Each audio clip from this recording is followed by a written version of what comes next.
prideful, right? And you can, if they're going to be starting their backup goaltender, I could see there being an issue there, but they're going to be playing every game to win, right? Because, again, there's the belief that there is the hockey gods, and if you sort of take it easy and stumble into the playoffs where you lose now, 4 of your last 5 games, you can't just say, okay, now let's turn the light switch on, and now we're playing Toronto, where Toronto, if they're coming on a heater as well. So I'm just saying those two. I mean, Florida goes into Detroit tomorrow. Yeah. Detroit's desperate. If Detroit was to beat Florida and Ottawa was to beat Columbus. The players aren't scoreboard watching. Follow the math, though. Then they're only 2 points behind the Panthers. Man. Oh, no, guy. Oh, man. What if the Islanders go on a bit of a heater, right? Well, it's too late for that. Pittsburgh. They'll only be lukewarm if they do. All right, let's hear some sound. This is Chris Tanev and what he expects from Columbus. Hungry, desperate. I mean, they've kicked our ass twice, so very offensive, very good off the rush. One of the best D in the league, obviously, in Werenski, and he controls a lot of the game and sort of controls the pace of the game. So we need to do a good job checking him and make sure we're on the right side of him and not giving them odd man rushes. They're a very good rush team with a lot of skill, so we got to try to neutralize that. What's the challenge without Jace, especially when you think maybe in the playoffs somebody always going to go down in terms of getting ready for that situation? Yeah, obviously. I mean, I think I said it last time he was out. It's huge part of the team. He embodies sort of what we are and how we want to play, and great skater, smart, moves the puck, plays extremely hard, and wants to win. So I think that sort of defines who we want to be as a team, and he does a great job of that. How does Stolarz' vocalness or being vocal compared to other goalies? You've had a lot of guys have been highlighted. Oh, yeah, he talks a lot. I mean, I had played with Markey for a long time. He's very similar, so wasn't afraid to express his emotions and yell at you once in a while, but it's because they're competitors and they want to win more than anyone, so you really appreciate that in a goalie. Is that come during play at times, or is it more so just between stoppages where he's yelling all the time? You guys probably can't hear him, but during the game he's yelling all the time, so guys behind you, or get out of my way, or whatever he's thinking, and I mean, we appreciate it, and we appreciate that competitiveness. He's been great for us. What do you think about what Monahan has done this season? Incredible. We've had the opportunity to play with him for a few years in Calgary, and he's just such a great guy, such a smart player. He's had some extremely tough luck go his way throughout his career, but he always seems to work hard enough to be able to battle through that and get around that. And I mean, he's thriving right now, so big job for us to go in against him, because he's such a smart player.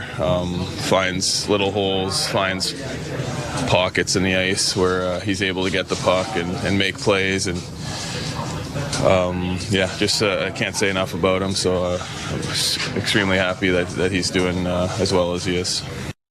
Chris Tanev getting set for the Columbus Blue Jackets. Just a couple of players left out on the ice, and then they'll clear it and on to business for a Saturday night. Leafs against Columbus. So let me ask you this, Stu. And I guess the difference between Wall and Stolarz is chat. Stolarz is active vocally during the course of the game. And I guess that's you either like it or you don't. I mean, how would you go on that? Yeah, I've had some goalies bark, and sometimes they bark a little bit too much, right? But as long as it's positive, right? And again, he's been around a while, and you survive in this league doing things the right way, so I'm sure it's all positive. And again, I think for him, it's just the confidence, right? And sometimes in this league, it messes with your confidence. There's been times on the ice where I'm playing against a Lidstrom and Datsuk. I'm like, internally, I'm like, I don't belong on the ice with these types of players. And especially as a goaltender, where mentally you got to be on every single night. It's almost like golf, where if you don't bring your A game mentally, you're going to be off. And, for him playing a career high this year, again, there's going to be ups and downs, but I like the way he started off great, had the injury, came back, struggled a little bit, but he's found a way to almost find his game again. So I think for that's going to be great for the Maple Leafs, because it's not just been everything's been great, everything's been amazing. He's in the running for the Vezina. He's had his adversity, and I think it's going to help him come playoff time. So let's go to the third line, and they played pretty good in the last game. Domi between Yarncroke and Lawton, more specifically Scott Lawton. Are you liking what you see there? Yeah, I think he's rounding out his game, and people are sort of questioning what the issue is. And I'll tell you this: and there's been many Toronto kinfolk over the years that play in the National Hockey League that do not play for Toronto or sign in Toronto because there's just so much expectations being a hometown kid. You got to deal with tickets. I remember waking up at 4:30, 5 missed calls from my dad. Hey, you only sent 10 tickets. I needed 17, and then now I got to go play a hockey game. So there's all that, and I think it's going to take time for him to round out. But remember, sometimes he's guilty of doing a little bit too much. He's sort of been moved from center to the wing, but I think you're going to see his true worth come playoff time, where the emotions are elevated, the physicality is elevated, and that's right up his alley. And there's a reason why he's not a rental. He has got another year to sort of figure it out, and he's only one of 7 forwards on this Maple Leafs roster that has 10 or more goals. He's got 12 this year. He scored 11 with the Philadelphia Flyers. So he's not just like, I would say he's an echelon above, some of the other guys that are in that bottom 6, and I think he will find that game. He hasn't shown it yet, but they've done the analytics. They know what they're getting in him, and eventually he's going to pop, and I can see him being an impact player when it matters most, and that's the playoffs. Here is Scott Lawton on settling in as a Maple Leaf. In and settled in, so everything's going well. I think starting to find my game a little bit and feeling better on the ice, more energy and everything like that. Systems are making sense, and it's still working, but I think Max has been great for me in talking and everything like that. So hopefully we get a couple big ones tonight and keep working at our game and finding our chemistry together. You and Max can both play center and wing. How much do you think that positional versatility matters for your line, at the end of the season? Yeah, I think it's nice. I think face-offs.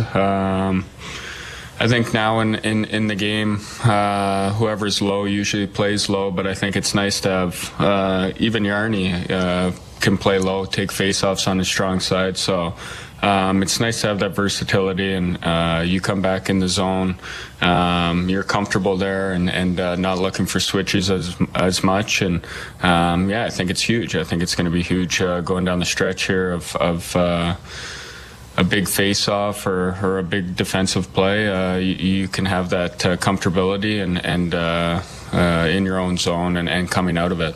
In finding your game, where do you think it turned in your favor? Was that on the last road trip or being matched up with Max? Where do you think the switch happened where you felt it was kind of flexing into your direction? Yeah, I think obviously just the whirlwind of the trade and being in the same place, and obviously not an excuse, but just feel more energy out there, feel more lively, feel like my game's coming. So I think the last road trip definitely helped, getting on the road again and just getting away and being with the guys and just being more comfortable in the room, honestly, and being yourself. So I think that's come a long way for me, and hopefully just continue to grow and have a good 2 weeks here of playing well.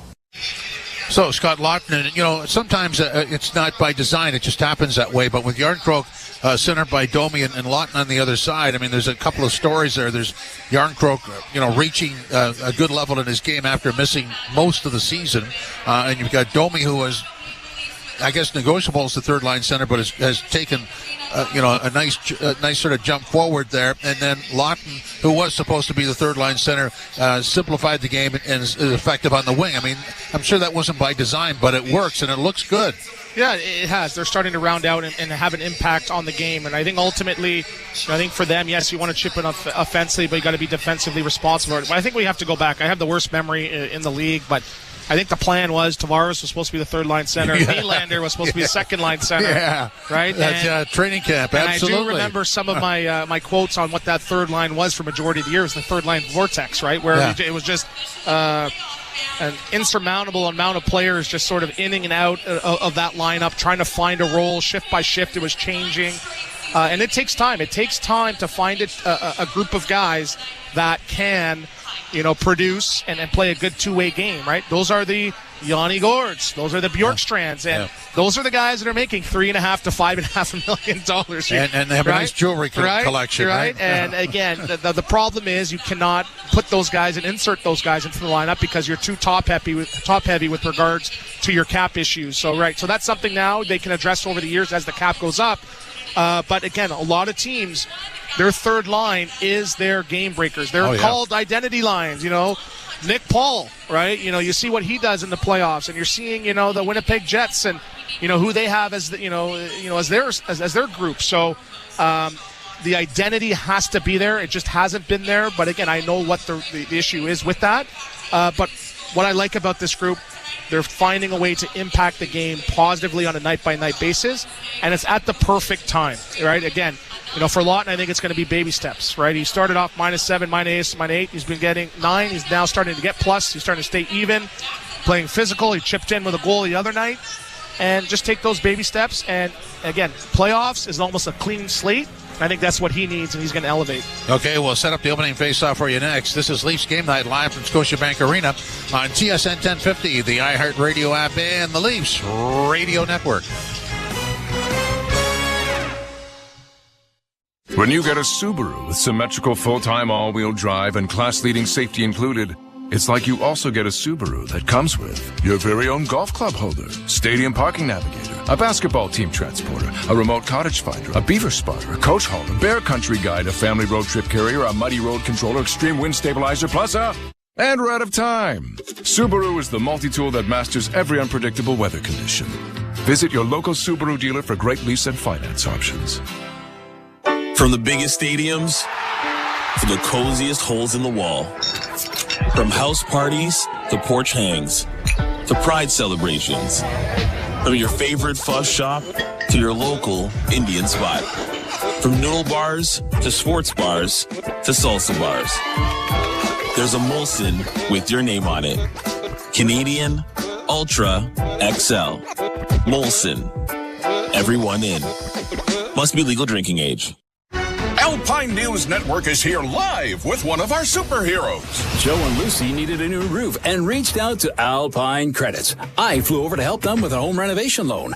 I suggested they transform their house into a giant robot head, beams that shoot from the eyes. Pew, pew! Instead, they just went with shingles. But it's pretty glorious. Own your home? Need a loan? Alpine Credits can help.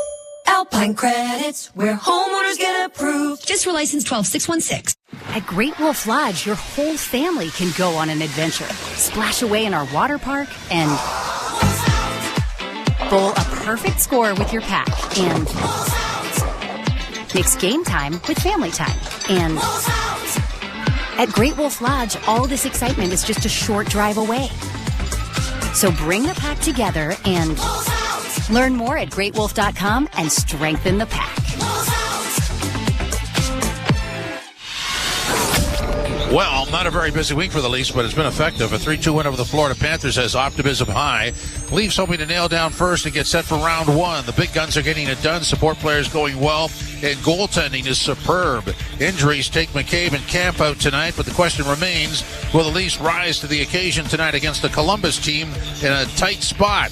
Well, let's find out. Molson Canadian Leafs hockey starts now.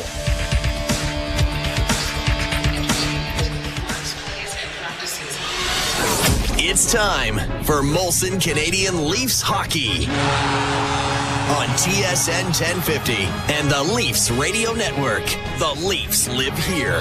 Oh, yes, they do. Welcome to Scotiabank Arena on a Saturday night. Columbus Blue Jackets in town against the Toronto Maple Leafs. Jim Taddy, Anthony Stewart, and Joe Bowen and Jimmy Ralph standing by. The starting lineup is brought to you by Molson, the official beer sponsor of the Toronto Maple Leafs. Matthews centering Marner and Nyes. Tavares centering Nylander and McMahon. Domi centering Yarncroke and Lawton. Holmberg centering Robertson and Lorentz. The blue line pairings, Riley, Carlo, OEL, Tanev, Benoit, Myers, Stolar starts in goal, and as we said earlier, McCabe and Camp are out.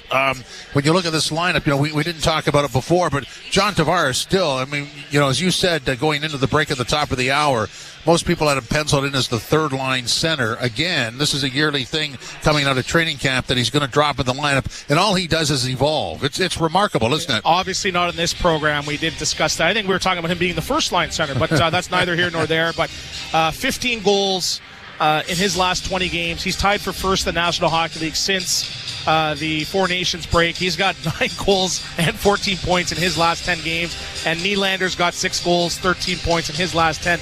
That second line has been dominating. And nevertheless, you got McMahon as well out there who's just leading the charge with his legs as well. So that second line has really solidified themselves as game breakers for this Maple Leafs roster. But again, you mentioned Robertson and Myers coming in with the injuries to the forward and D there. It's an opportunity now for them now to push and elevate and now create a little bit of a competition where that seems like it wasn't been the case for the last 2-3 weeks as guys seem to solidify. So another opportunity for Roberts to build on his 12-goal season, and he could be a guy that's on the outside looking in come playoff time. Here's an opportunity and a little bit of a runway for you to make a difference. So I like the lineup right now for Toronto. The Domi line has been playing great, a little bit better as of late as well. But ultimately, I think it's going to be the Stars getting them through. Austin Matthews, Marner, Tavares, and Nylander. And when the 3 out of the 4 play consistent, it usually spells positivity for the Toronto Maple Leafs. Yeah, you would love to see Nick Robertson make a positive impact in this game just because, I don't know how long camp is out. They haven't determined that yet. But at some point, Pacioretty comes back when there's cap space and you get into the playoffs and don't know exactly what his contribution will be, but there will be one. Yeah, I'm checking my memory bank where I think it's at its daily max here where I think Robertson maybe only had 2 or 3 games potentially in that top 6, right? So he's a guy that's sort of been caught in that aforementioned vortex of that third line where they just couldn't get some consistency. Yes, when McMahon was there, yes, there was a little bit of consistency, but I think for him now it's just getting a little bit more in on the forecheck, creating more than those one-and-done plays. He has tremendous speed. We know he can put the puck in the net. He's going to get some second power play units. He looks like he's slotted there as well, but just a little bit more consistency. But again, I think with him and just sort of him being hot and cold, I would not be surprised to see him with a goal tonight and impacting the score sheet. Well, we've talked a lot about the third line, Domi with Yarncroke and Lawton. And to that end, tonight's Coach's Comment is powered by your Ontario Honda dealers. Score a $1,500 Honda bonus in the CRV Sport. Conditions apply. Visit HondaOntario.com. Coach Berube on the third line chemistry. When I looked at it and what I wanted, I think it's starting to really get there. I find that, the 3 of them, Yarny's a real good, he's good on any line, in my opinion, because he really covers up for a lot of things, little things. Very smart player. He can pass the puck and move it, but defensively he's very sound. And the other 2 guys are, I find, skating well and getting on top of people like I wanted and being physical. And they had some good chances last game too. So the line, how I look at it, I want it to be a difficult line to play against. And Max and Lotz, they need to get in there and be physical and get on the forward check and create chaos. And like I said, Yarny's a very good player at being responsible and in good position and covering up mistakes and things like that. He does a good job of that. Do you see that as a third line then, as long as everyone's healthy? It could be, yeah, for sure. I think you're always having to move guys a little bit here and there, but it could be a line that could be consistent for us, hopefully. Did you get a chance to watch the Ovechkin goal? I did, yeah. You make up the whole ceremony. Yeah, it's awesome. He's obviously a great player, we know that, but just, how he went about it his whole career really has not changed. He's a typical power forward that, is physical and size and strength and can shoot a puck in the net from anywhere. I was hoping he got that third one, but he had a couple looks late, but yeah, it's great. Great for the game, great for him, the hockey, and see Wayne there and, supporting him and stuff is pretty cool. Have you ever seen a guy who's just doesn't want to do it into an empty net? How his respect, I guess, he's showing for the record. Yeah, no, I guess, yeah. I would never think about stuff like that, but I could see why he would want it to, be a goal on a goalie and probably a nice goal, for sure. I could see that as a player like him wanting to break the record with a nice goal. Yeah, 100%. Who's as passionate about scoring as him? This guy is Well, I think 99 was too, but there's a lot of guys that are passionate about scoring goals. But he's definitely in a category of his own, what he's done over his career.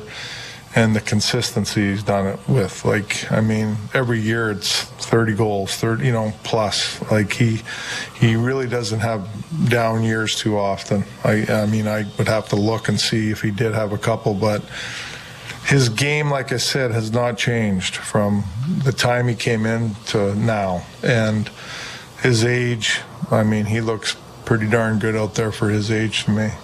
It's not getting as much attention as Ovechkin's record chase, but Tanev is one block shot away from the single-season Leafs record, tied with Gunnarsson right now. Seeing him every day, what does he do so well to get in front of pucks? What do you notice? Willingness. I think that's a big part of his game, and he knows it, and he knows how valuable it is. And so when a person like that and how he plays the game and understands that how important blocking shots are, whether it's on a penalty kill or 5-on-5 play, he takes pride in that, and that's why he's able to do what he does. Coach Berube getting set for Columbus. So let's go back to the Gretz-Ovi thing. I don't think you'd disagree with me at all. Ovi's the best goal scorer that the game's ever seen. There's no question about that. Gretz had some great goal totals. There's no arguing that. But Gretz was so much more than just scoring. And I'm not putting Ovi down for scoring. He's just fantastic. Look, I mean, he's got years left on his career. Right, and I'll take a little bit of credit. I said he was going to do it before his 40th birthday. And he turns 40 in September. But just the consistency, and I played against him for many years in that Southeast Division where we played against the Washington Capitals, where he had 50, 53, 50 goals, 65 one year against us as well, too. So I think I've seen personally probably 55, 60 goals personally on us. But just to be doing this at 40 years old, I just played in a charity game earlier on today, and I can barely move. So to be able to play at such a high level and score when the goaltenders are so big, so mobile, and he's scoring it the exact same way, an amazing feat, right? So I think you could say Gretzky, bossy, but I can now say Ovechkin is the greatest goal scorer. And on top of that, a lockout, a full lockout, and a half a lockout. So now we're looking at it. If he wants to, I think 1,000 goals is in his purview. But again, it's going to come down to how long does he want to play. But any way you dice it, an amazing feat, a record that everyone thought that was unbreakable. What a player, class act, and a great player that I've got to know and seen personally over the years. Two things are remarkable to me is the first or the last goal he scored to tie the record wasn't much different than the first goal. It's eerily similar. That's where he scores from. And this guy plays a physical game. I mean, he's not a floater. He takes you out. He's a hunk of a guy. And he's 240 pounds, and to move that fast and that quick and that physical, right? He's had years where he's had over 200 hits. And again, but what I like about it too is, his first goal, the excitement of his first goal, he's had the exact same excitement. He loves scoring goals, and it's been a great, great story, not just him putting the puck in the net, but the Washington Capitals being atop of the league division as well, too. But 41 goals in 60 games at 39 years old. Man, I'm jealous. I'm going to go to the gym tomorrow. And his enthusiasm will only be surpassed by Chris Tanev when he blocks another shot. Always about the Leafs, no? But so I had to bring it back. We were out there. Had to bring it back. Go Leafs, go. Yeah, there we go. Okay, well, we'll end on that. So Columbus is in town and desperate for 2 points to keep alive in the playoff battle. And the Leafs would like to. They can't do it tonight, but they'd like to take a major step towards nailing down first in the Atlantic Division. The opening face-off is next with Jim Ralph and Joe Bowen. This is Leafs Game Night, Molson Canadian Leafs Hockey on TSN 1050, the iHeart Radio app, and the Leafs Radio Network. Did you know you can get home and away feeds for every MLB, NHL, and NBA game on your phone? 3 for the win! He got it! Every game, all season. It's all on the SiriusXM app. It's out of here! Sports, the way they're meant to be heard. With your hometown announcers just a tap away. It is gone! An incredible finish! Search for your team and tap the plus sign to add it to your library. Every game, all season. Get closer to your team with the SiriusXM app. Shoot, he scores! The countdown to history is on. Alexander Ovechkin, one of the greatest to ever play the game, is chasing hockey immortality. Back to the backhand, he scores! Every goal brings him closer to legend status. And SiriusXM is your front row seat to the action. Alex Ovechkin! Live every game, plus catch exclusive interviews with those who know him best. Former teammates, coaches, and legends of the game on the SiriusXM app. Brad Ovechkin scores! The Great Chase. is on NHL Network Radio. The Power Play with Steve Koulias. General manager of the Winnipeg Jets, Kevin Cheveldayoff. What would finishing first overall mean to the organization, Kevin? Well, I think anytime that you can finish in an area where you're getting recognized, it's special. But again, the important thing for us is process. Is when we buy into playing the way we need to play, then we feel comfortable that we'll win more games than not, and then you let the chips fall where they may. The Power Play, weekdays 3 p.m. Eastern on NHL Network Radio, Sirius XM 91, and the Sirius XM app. The Point with Boomer Gordon. For months I've been listening to hockey people warn the Sabres, don't move on from Dylan Cousins. This is the one you'll regret. The fact that you're trading in division is amazing to me. This guy can come back and haunt you like every Sabre does. But if I'm an Ottawa Senators fan, Jake, I'm over the moon on this trade. Point with Boomer Gordon. 1 p.m. Eastern on NHL Network Radio, Sirius XM 91, and the Sirius XM app. It's soccer's most thrilling league. Only the Premier League can make you feel like this. And now every match is on the Sirius XM app. Can you believe it? From the title race. This is remarkable. Keeps this title charge on track, surely. To the relegation fight. The impossible may still be possible. Hear every English Premier League match on Sirius XM FC 157 and the Sirius XM app. Just search for your favorite club. We deliver the NHL. And I just wonder, Berkey, what your thoughts are on the Capitals. They are Exhibit A as to why a retool can work. Yes, but it's early. Haven't had a playoff run yet. A lot of people taking bows right now that shouldn't be. I really like this coach. I think Chris Patrick, the GM, has done a real nice job. It is a retool, right? And the goaltending's been spectacular, but let's see. Don't pick out a parade route yet, boys. Sirius XM, NHL Network Radio, Sirius XM 91. The best player analysts and insiders live on NHL Network Radio. Mike Johnson. If you would have asked me, what's the one record that would never, ever, ever be broken? Was the 894 goals. Every single day he scores, that's sort of the lead story in the NHL. And yet here's Ovi about to do it, and he's going to push through 900 goals, and he could push to 1,000 if he wanted to. He played 3 more seasons. Get the latest opinion and analysis you need on the home of hockey, NHL Network Radio, Sirius XM 91, and the Sirius XM app. The biggest names in the game. Trying to get behind Ristolainen, walks in, put it between his legs, shoots it, scores! NHL play-by-play on Sirius XM. On your smart speaker, simply tell your smart speaker to listen to TSN 1050 everywhere you want it. The Leafs and the Columbus Blue Jackets collide here this evening in a game that is extraordinarily important for the Columbus Blue Jackets. But for the Toronto Maple Leafs, an opportunity to put a little more distance between themselves and the Florida Panthers, who lost this afternoon to the Ottawa Senators. And we were just kind of quizzing. The Leafs are going to finish first to avoid a first-round matchup with Florida, who will then collapse, and Ottawa will catch them, and Florida will end up being the final seed, and it'll be a first-round matchup with Florida. Yeah, but if Florida has ever taught us anything, it's careful what you wish for. You might remember that a couple of years ago. Yes, they do. We're ready to go. The puck is dropped. We're underway. Leafs to the right, and the Panthers to the left. Anthony Stolarz, back-to-back starts, and maybe a bit of an inclination here from the coaching staff as to who might be the starting goaltender when the postseason starts. He takes a long, easy shot, clears it into the far corner. Puck in the Toronto zone. Matthews to Marner. Marner flipping it along the boards, knocked out of the air by Zach Werenski, and it'll be played in on the right wing side now for Marchenko.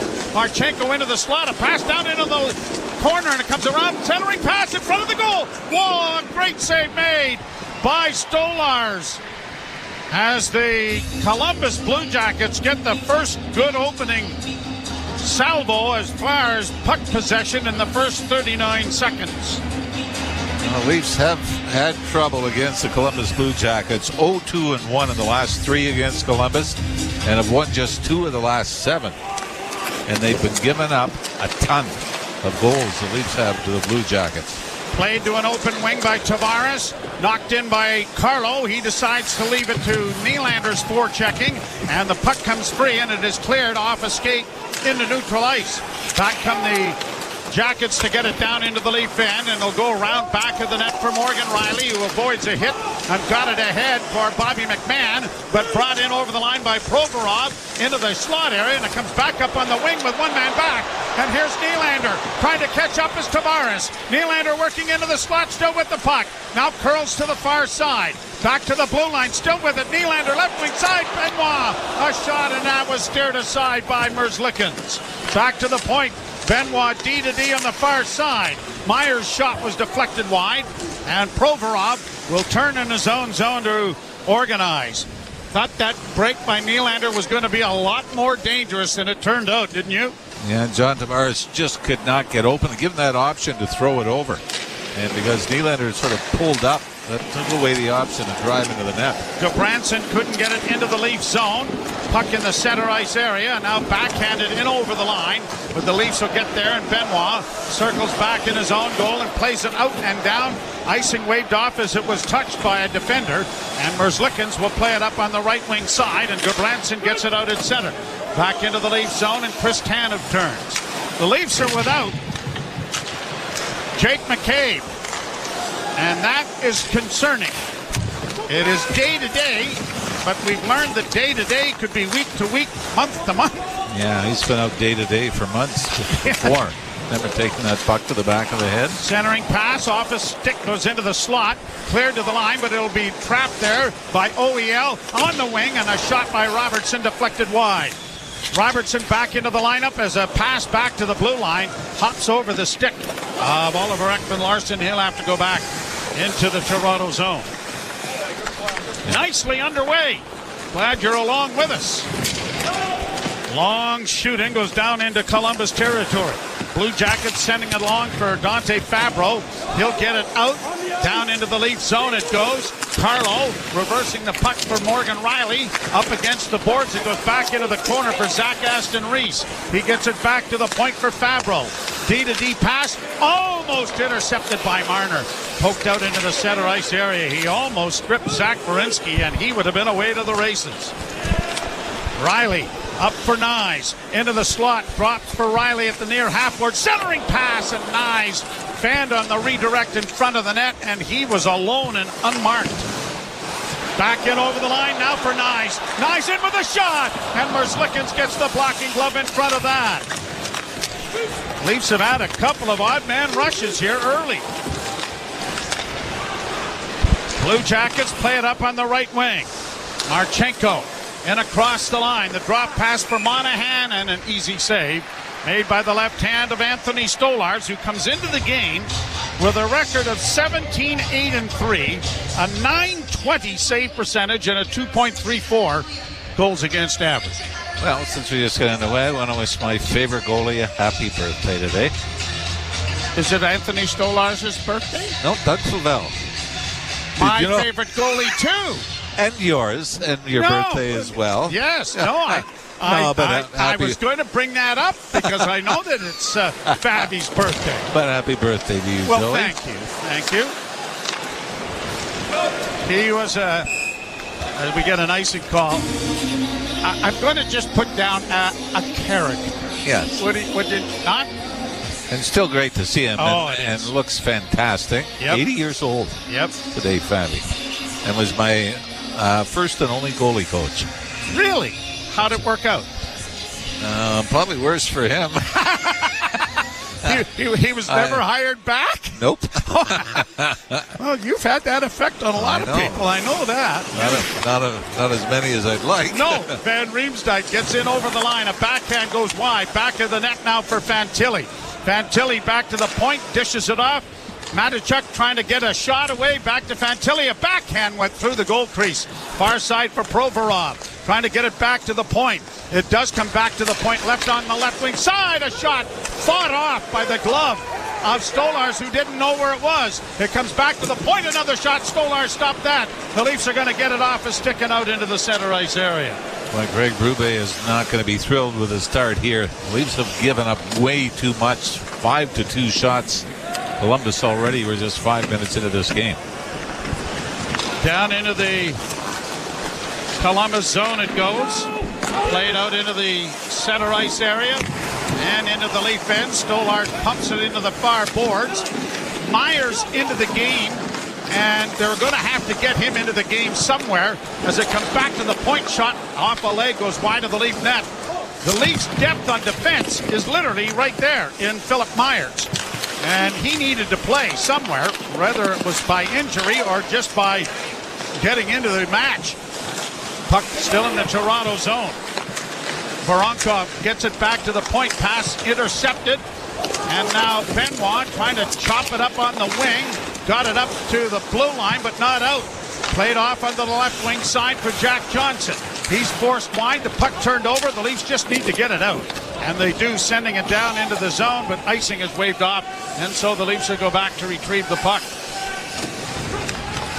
No score. We've played 6 minutes of period number 1. Deflection down into the Leaf zone. Danforth around back of the net.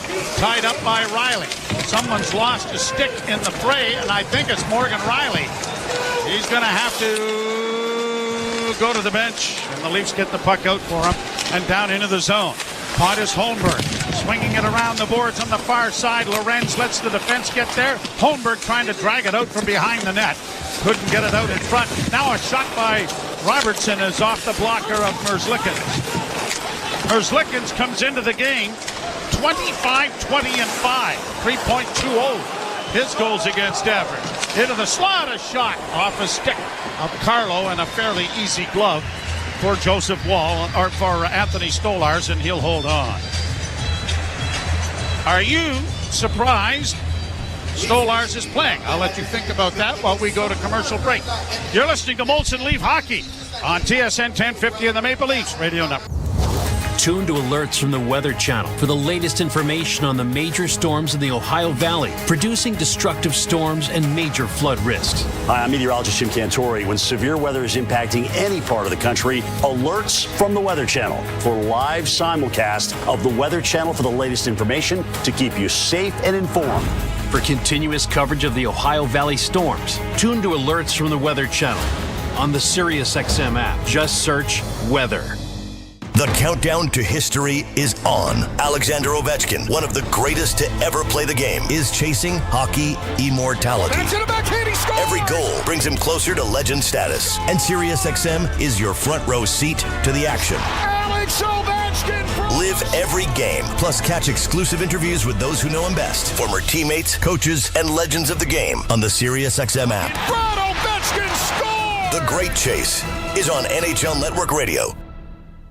The Power Play with Steve Koulias. General manager of the Winnipeg Jets, Kevin Cheveldayoff. What would finishing first overall mean to the organization, Kevin? Well, I think anytime that you can finish in an area where you're getting recognized, it's special. But again, the important thing for us is process. Is when we buy into playing the way we need to play, then we feel comfortable that we'll win more games than not, and then you let the chips fall where they may. The Power Play, weekdays 3 p.m. Eastern on NHL Network Radio, SiriusXM 91, and the SiriusXM app. The world's most thrilling league is now in the palm of your hand. Hear every English Premier League match all season long on the SiriusXM app. Just search for your favourite team. No score, first period. Stolarz playing back-to-back. Well, he's won 4 in a row, right? Joseph Falls had some solid starts. In Anaheim, they went over the Ducks. Was very good. He was the first star at home against Colorado. But I think Craig Berube is testing the waters. He's got somebody that's going to go in on a roll into the postseason. When they won the Cup, there was a call-up named Jordan Biddington that did that for him. Long shot by Fabro, went wide of the goal. Leafs have it played into the slot area, and Matthews starts away. Matthews working in on the left wing with Nyes trailing. It goes to the far boards. Ran out of real estate, but then picked the puck up again and almost got it away in front of the net from Werenski, who now carries back into the Toronto end. Off on the left wing side, a shot off a leg. Now the Leafs with numbers breaking out at center. Nyes gets a return pass from Tanev into the slot area, far side, just out of the reach. It goes into Matthews, coming in front, and the shot went off a stick and up into the screen and out of play. The face-off coming up, brought to you by Alpine Credits. Do you own your own home and need a loan? Alpine Credits can help. Get approved at alpinecredits.ca. And even, going back to Stolarz winning 4 games in a row, I think it did start with a game in L.A. on the Saturday afternoon. He had to be brilliant kept the Leafs in it, and they were able to come back in the third period, and then you follow that up with a game against the Florida Panthers, which at the time, Wednesday night, was the most important one of the season. Well, there are just 7 games left, and sooner or later the decision has to be made. And you would think it has to be made sooner rather than later and yet, to get some kind of a rhythm. And a shot by Tavares off the blocker of Merzlikins goes up into the screen.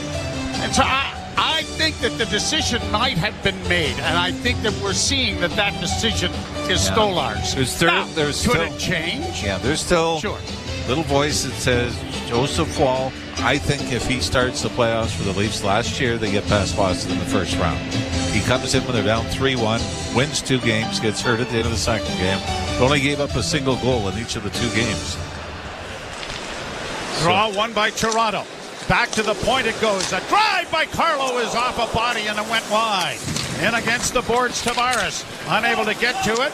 Voronkov now for the Blue Jackets sends it down into the Leaf end. Morgan Riley cycles the puck around the boards off a skate.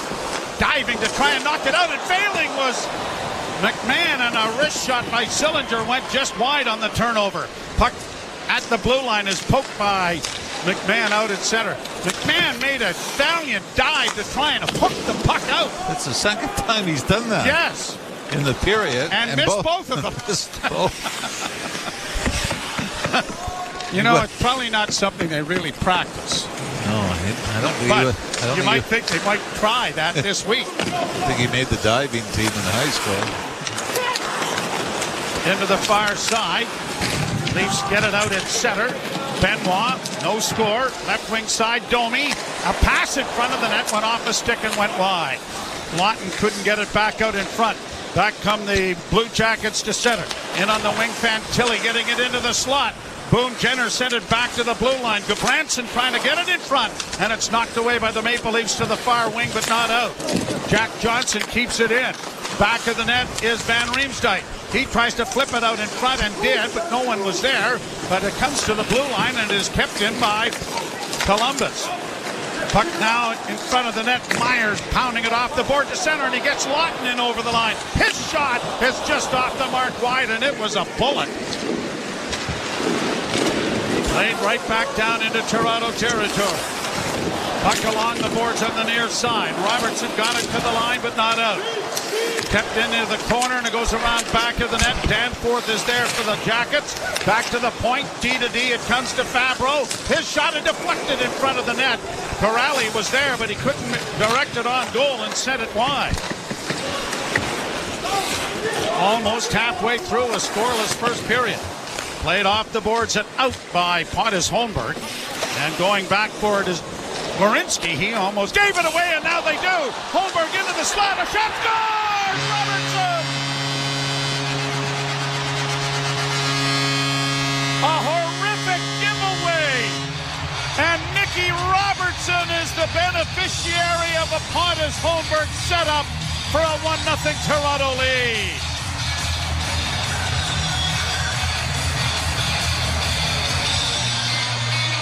Merzlikins tries to fire it up ice and puts it off the skate of his own defenseman, Zach Werenski.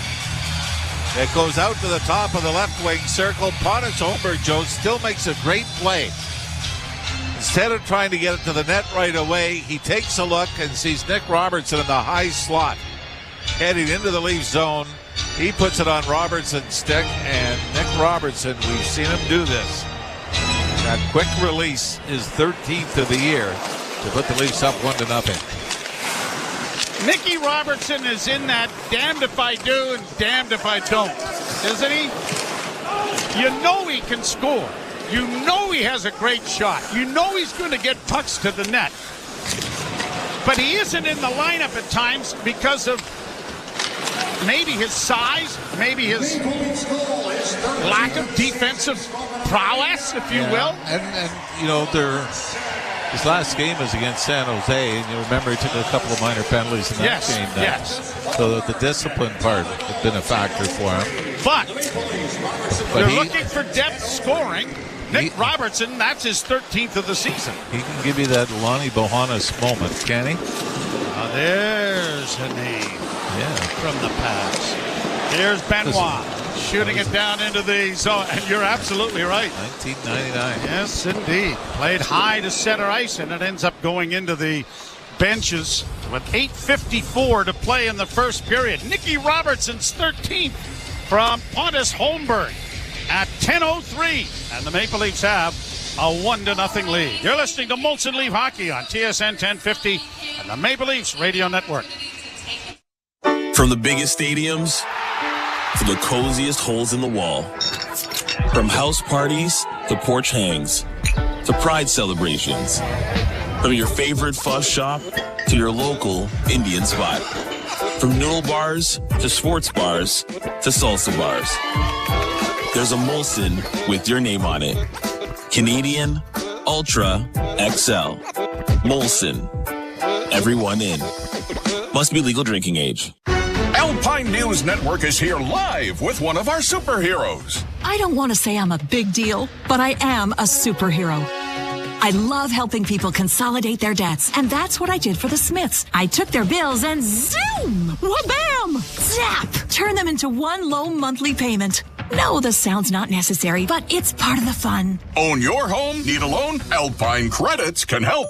Alpine Credits, where homeowners get approved. Just for license 12616. Your sneakers are staring directly at you. You try to look away, but you can't. You're laced to face. They're saying, Rome wasn't built in a day, and your six-pack won't be either. But you've got to start somewhere. Stop staring, put us on, take that first step, or lunge, or squat. Start small, start somewhere. Join for $7.99 every 2 weeks at fitforless.ca and experience fitness simplified. Some conditions apply. Fit for Less. Everybody happy. One of the dates that we should never, ever, ever forget. April 6th, 2018. The terrible, terrible bus crash of the Humboldt Broncos. And that is the anniversary coming up tomorrow. And so much has been done. So many great stories have come from some of the kids that survived that and various other things.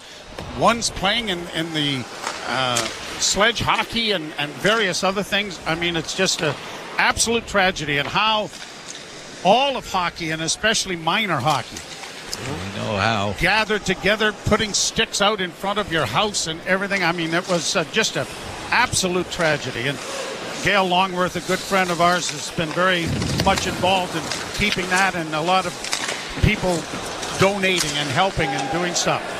So keep that in mind. Here's centering pass by Nylander, and he cut right in front of the net, but Merzlikins got the left pad on it. Good play by Tavares to free it up.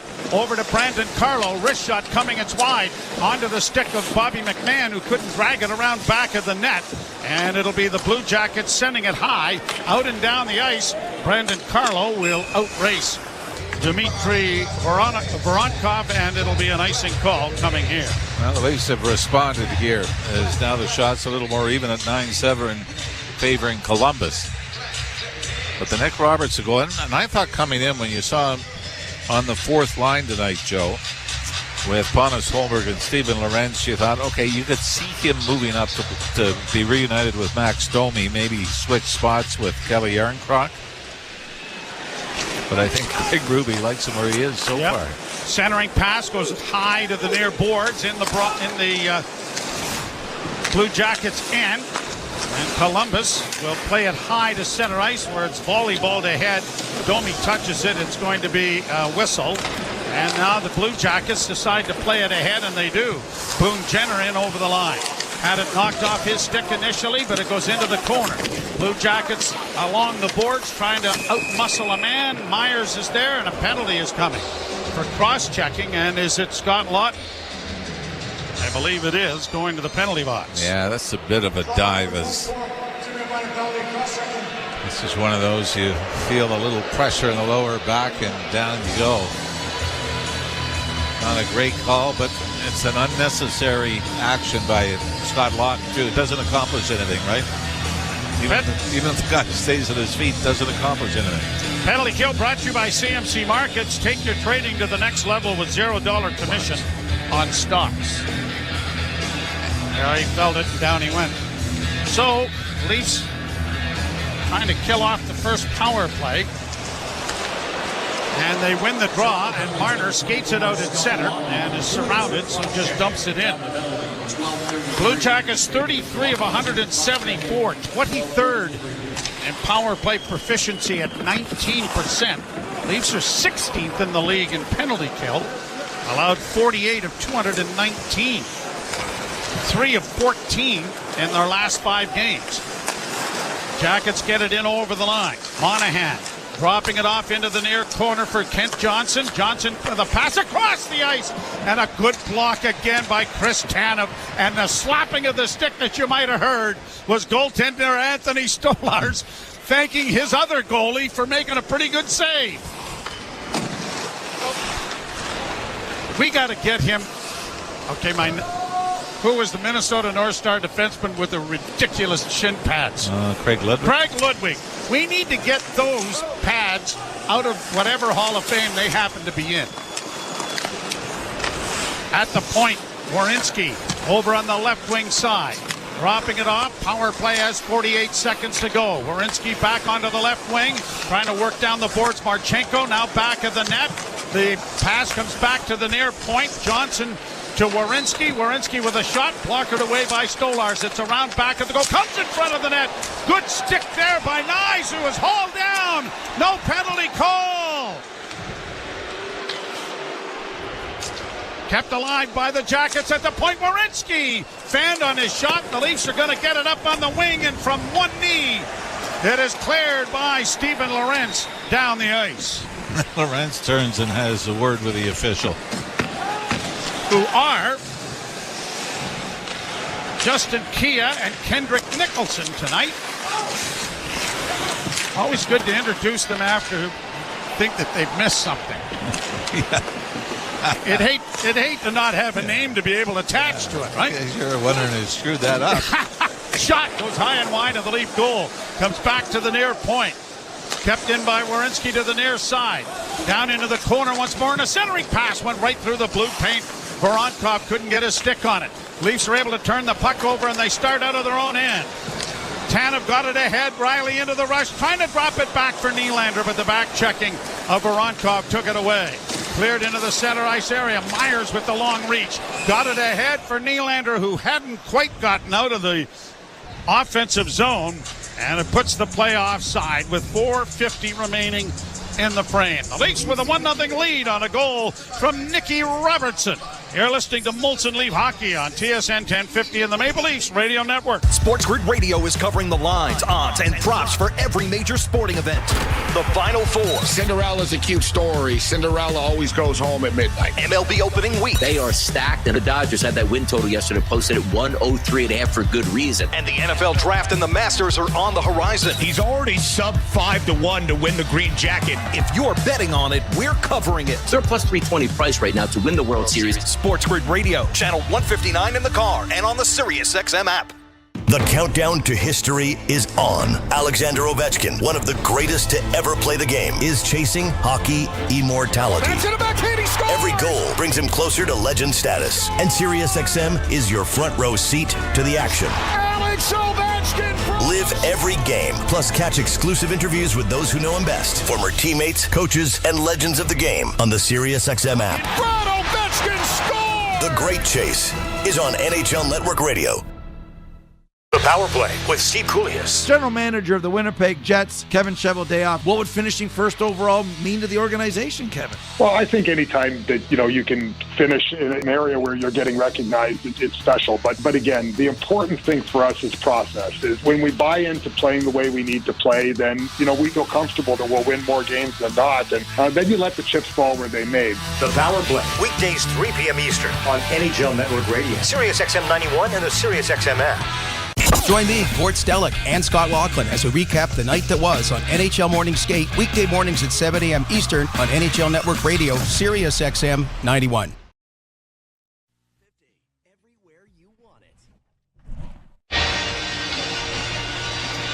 Leafs won, and the Blue Jackets no score, and the Blue Jackets are running out of runway.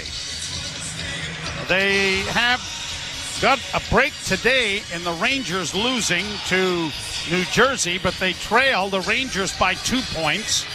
And our 4-back of Montreal, who keep winning. And Columbus doesn't play Montreal again. They have 2 games with Ottawa on the horizon after they tangle with the Leafs. Tomorrow, right? Yep, in Ottawa. Shot goes wide of the Leaf goal. Back at the point, kept in by the Blue Jackets. Myers crumples his man Corrali on the boards. Puck is dug free, but it comes out in front of the net. And then it is knocked by the Leafs into the near corner. Centering pass doesn't work. Myers in traffic, couldn't make a pass, then had his feed intercepted back to the point. Gabranson with a shot, blocked another shot, and that was blocked as well. Far side, Nylander can't tip it by his man, but he is able to get it off the boards to center, and Bobby McMahon gets it into the zone, but thinks better of it and heads to the bench for a change. 3:58 to go in the first period. Maple Leafs leading 1-0. Played back at center ice by Nyes. Launched high into the zone. Nyes against the boards, pokes it back at the net. Marner gets it back to the blue line. OEL to the far side to Tanev. Tanev with no option sends it into the corner. Marner comes away with it. Marner back at the blue line, still with it. Walking the line with it, still has it. Circles again with it, still has it. And then he lost it. And now the Blue Jackets get it out at center, but there are numbers back, and it'll be played into the Toronto end. Stolar's ringing the boards with it. It'll bounce out at center ice away from Zach Werenski. Dante Fabro gives it back to Werenski. Up on the right side for Fabro this time. Shot into the Toronto end. Carlo against the boards. Got it to Domi. Domi plays it off the left wing boards. Grabbed off by the Leafs and paid out at center. Here's Domi wheeling in over the line. Dropping now for Riley, and a shot went off a stick and went harmlessly wide. Played by the Blue Jackets back out at center. Launched in now on the far side by Jenner, but it's going to be swallowed up by Anthony Stolarz to stop play with 2:39 to play in the period. The Leafs leading 1-0. And the out-of-town scoreboard with the way Philadelphia are leading the Montreal Canadiens 1-0 in the first period. Buffalo and Tampa scoreless after the first show. Shots in the first period are 9-2 for Buffalo. So the Leafs certainly before having Careful to go to... what you ask for. Oh, I know. Strength of schedule can be pretty much thrown into the wastebasket. Yeah, and there's too many examples in history, even going down to the last game of the regular season. The team that's out of it destroys the hopes of the team trying to get in. Chicago, Pittsburgh come to mind? That's one. I remember New Jersey losing to the first-year Ottawa Senators. Yes. And weren't able to compete to go back-to-back after their first cup. Missed the playoffs the next year. Pontus Holmberg gets it up on the left wing for Benoit. He'll play it into the offensive zone, but Matachuk gets there first, and now a long lead pass through center.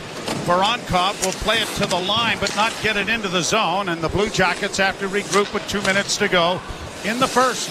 Leafs on a goal by Nick Robertson, leading 1-0. Ivan Provorov dropping back into his own zone.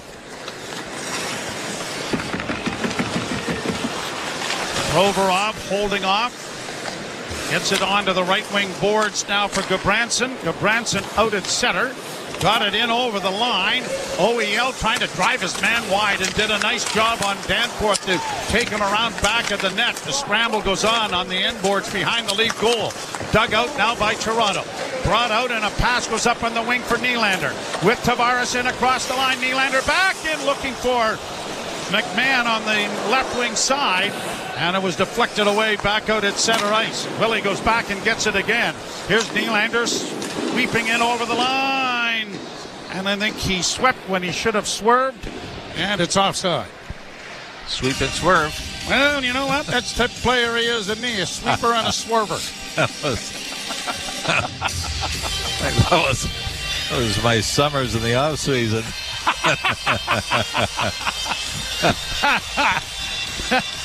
sweeper? More of a swerver. Yeah. Yeah, I couldn't see you doing manual labor. I really could. You're so cerebral. You know what? I'm going to phone Jesse because I think we have a whole new bit. Here's a chance with a pass in front of the net. A wrist shot taken there by Nyes. Went wide of the goal. Nyes, after his own rebound, goes around back of the net. Tried to make the Michigan, and it didn't quite make the far post. Oh, wow. Has this young man developed a little bit of confidence over the year, Mr. Ralph? I would say so. Brought in now by Marchenko. 26 goals. Pass intercepted, but Johnson keeps it alive for the Blue Jackets. Centering pass, blocked, sprawling out to cover up is Anthony Stolarz. And one of the things, and what made me think of it, I'm not taking credit for this, but I find it funny, you said I was cerebral. I remember seeing this thing on the internet where a guy says, I try to use one big word every day to make myself sound more photosynthesis. That wasn't me, but I would have stolen that and run with it. You should have just carried on.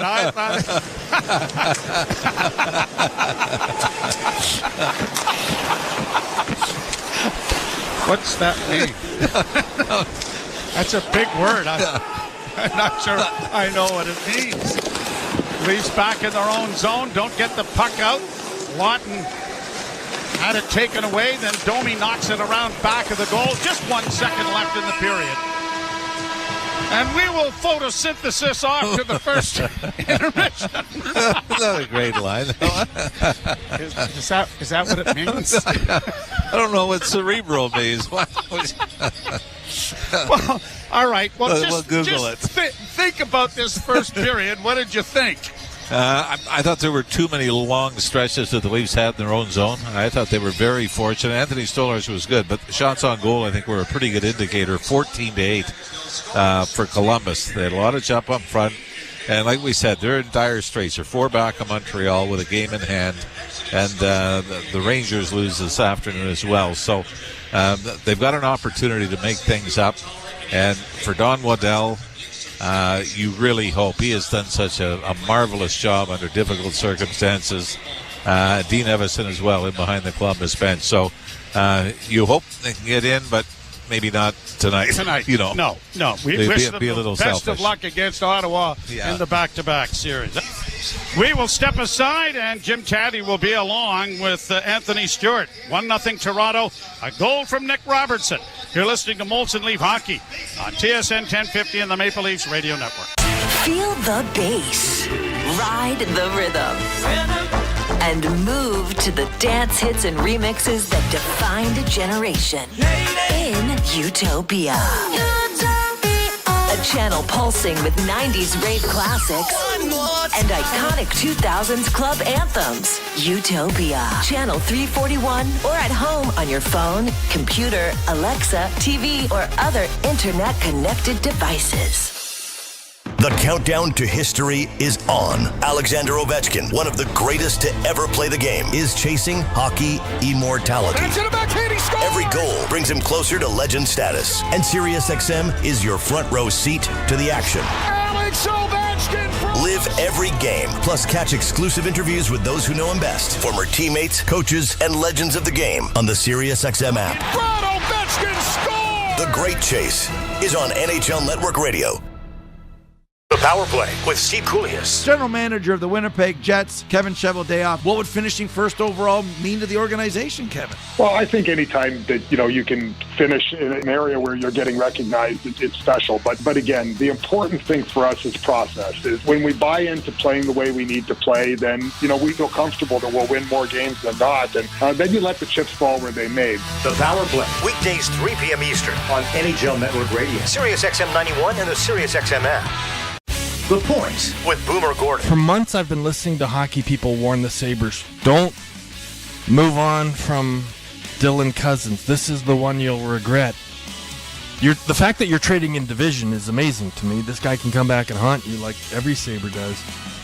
But If I'm an Ottawa Senator fan, Jake, I'm over the moon on this trade. Points with Boomer Gordon. 1 p.m. Eastern on NHL Network Radio, Sirius XM 91, and the Sirius XM app. The best player analysts and insiders live on NHL Network Radio. Mike Johnson. If you would have asked me, what's the one record that would never, ever, ever be broken? Was the 894 goals. Every single day he scores, that's sort of the lead story in the NHL. And yet here's Ovi about to do it, and he's going to push through 900 goals, and he could push to 1,000 if he wanted to. He played 3 more seasons. Get the latest opinion and analysis you need on the home of hockey, NHL Network Radio, Sirius XM 91, and the Sirius XM app. Hey, Jim Rome here. What's cracking? Hi. Hope you're enjoying the game, and when you're not taking in a game, find us on Sirius Channel 161, XM Channel 206. In fact, we'll be there every weekday afternoon, 3 p.m. to 6 p.m. Eastern Time. If you've got something you want to break down from this game, you know where to find us. Just make sure you have it taken, don't suck. Step your game up. That has never changed. In fact, the show has never changed. We're just back home, and it's great to be there. Sirius 161, XM 206. See you there. We deliver the NHL. And I just wonder, Berkey, what your thoughts are on the Capitals. They are Exhibit A as to why a retool can work. Yes, but it's early. Haven't had a playoff run yet. A lot of people taking bows right now that shouldn't be. I really like this coach. I think Chris Patrick, the GM, has done a real nice job. It is a retool, right? And the goaltending's been spectacular, but let's see. Don't pick out a parade route yet, boys. Sirius XM, NHL Network Radio, Sirius XM 91. Hockey lives here. Suzuki sweeps it. There's a chance. Rebound, Caulfield shoots and scores. NHL play-by-play on Sirius XM. Molson Canadian Leafs Hockey is on TSN 1050 and the Leafs Radio Network. The Leafs live here. And going back for it is Werenski. He almost gave it away, and now they do. Holmberg into the slot. A shot scores! Robertson! A horrific giveaway. And Nicky Robertson is the beneficiary of a Pontus Holmberg setup for a 1-0 Toronto lead. And that's where we stand after 20 minutes of play. Leafs 1, Columbus 0. Molson Canadian Leafs Hockey live from Scotiabank Arena. Jim Taddy and Anthony Stewart with you. TSN After 20 brought to you by Subaru. Hurry to the all-in-one event for great offers and experience all the features that come standard in a Subaru. So 1-0 that goal. Elvis left the building. That just good pressure from the fourth line, though, to create the turnover and cash in on it. Yeah, and that's where Toronto's been most effective, outside of that goal, just sort of getting in on the attack and just moving their boots. And they took advantage of a horrific mistake, as Bonesy put it there.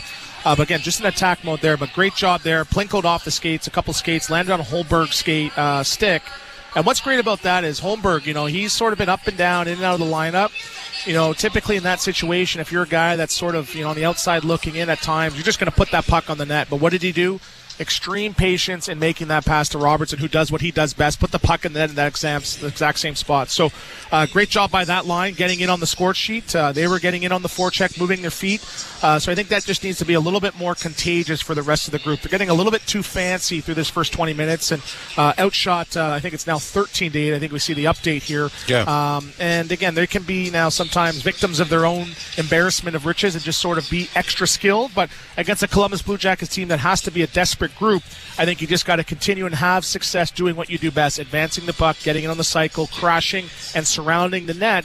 And Merzlikins, he's been awful the last 5 games, an .840 save percentage, and he hasn't been playing great, so you can get on him in that second period. So just continue to get in on the forecheck and simplify. I think that's the key for the final 40 minutes. Yeah, just looking at the ice time. So Lorentz 347, Holmberg 314, and Robertson only 253, but they were effective on the play. And I thought that it was important that line do something, because I thought the rest of the Leaf performance outside of maybe the first 5 minutes where they were on Columbus was somewhat sporadic. Would you agree? Yeah, a couple of one-and-done plays, and we talked about that with regards to Nick Robertson, but I've noticed him he's only played 252, as you mentioned, probably 2 or 3 of those shifts. And any goals that the bottom 6 gets is obviously a bonus, but what you want is sustained pressure, put the other team on their heels, force them to make mistakes, and that is sort of now, softening up for the top group to come over the boards and really now deliver that death blow there. So great job by them. It's only 20 minutes, but if I'm Craig Berube, I'm saying, hey, it's not our best period, but let's look at the positives here.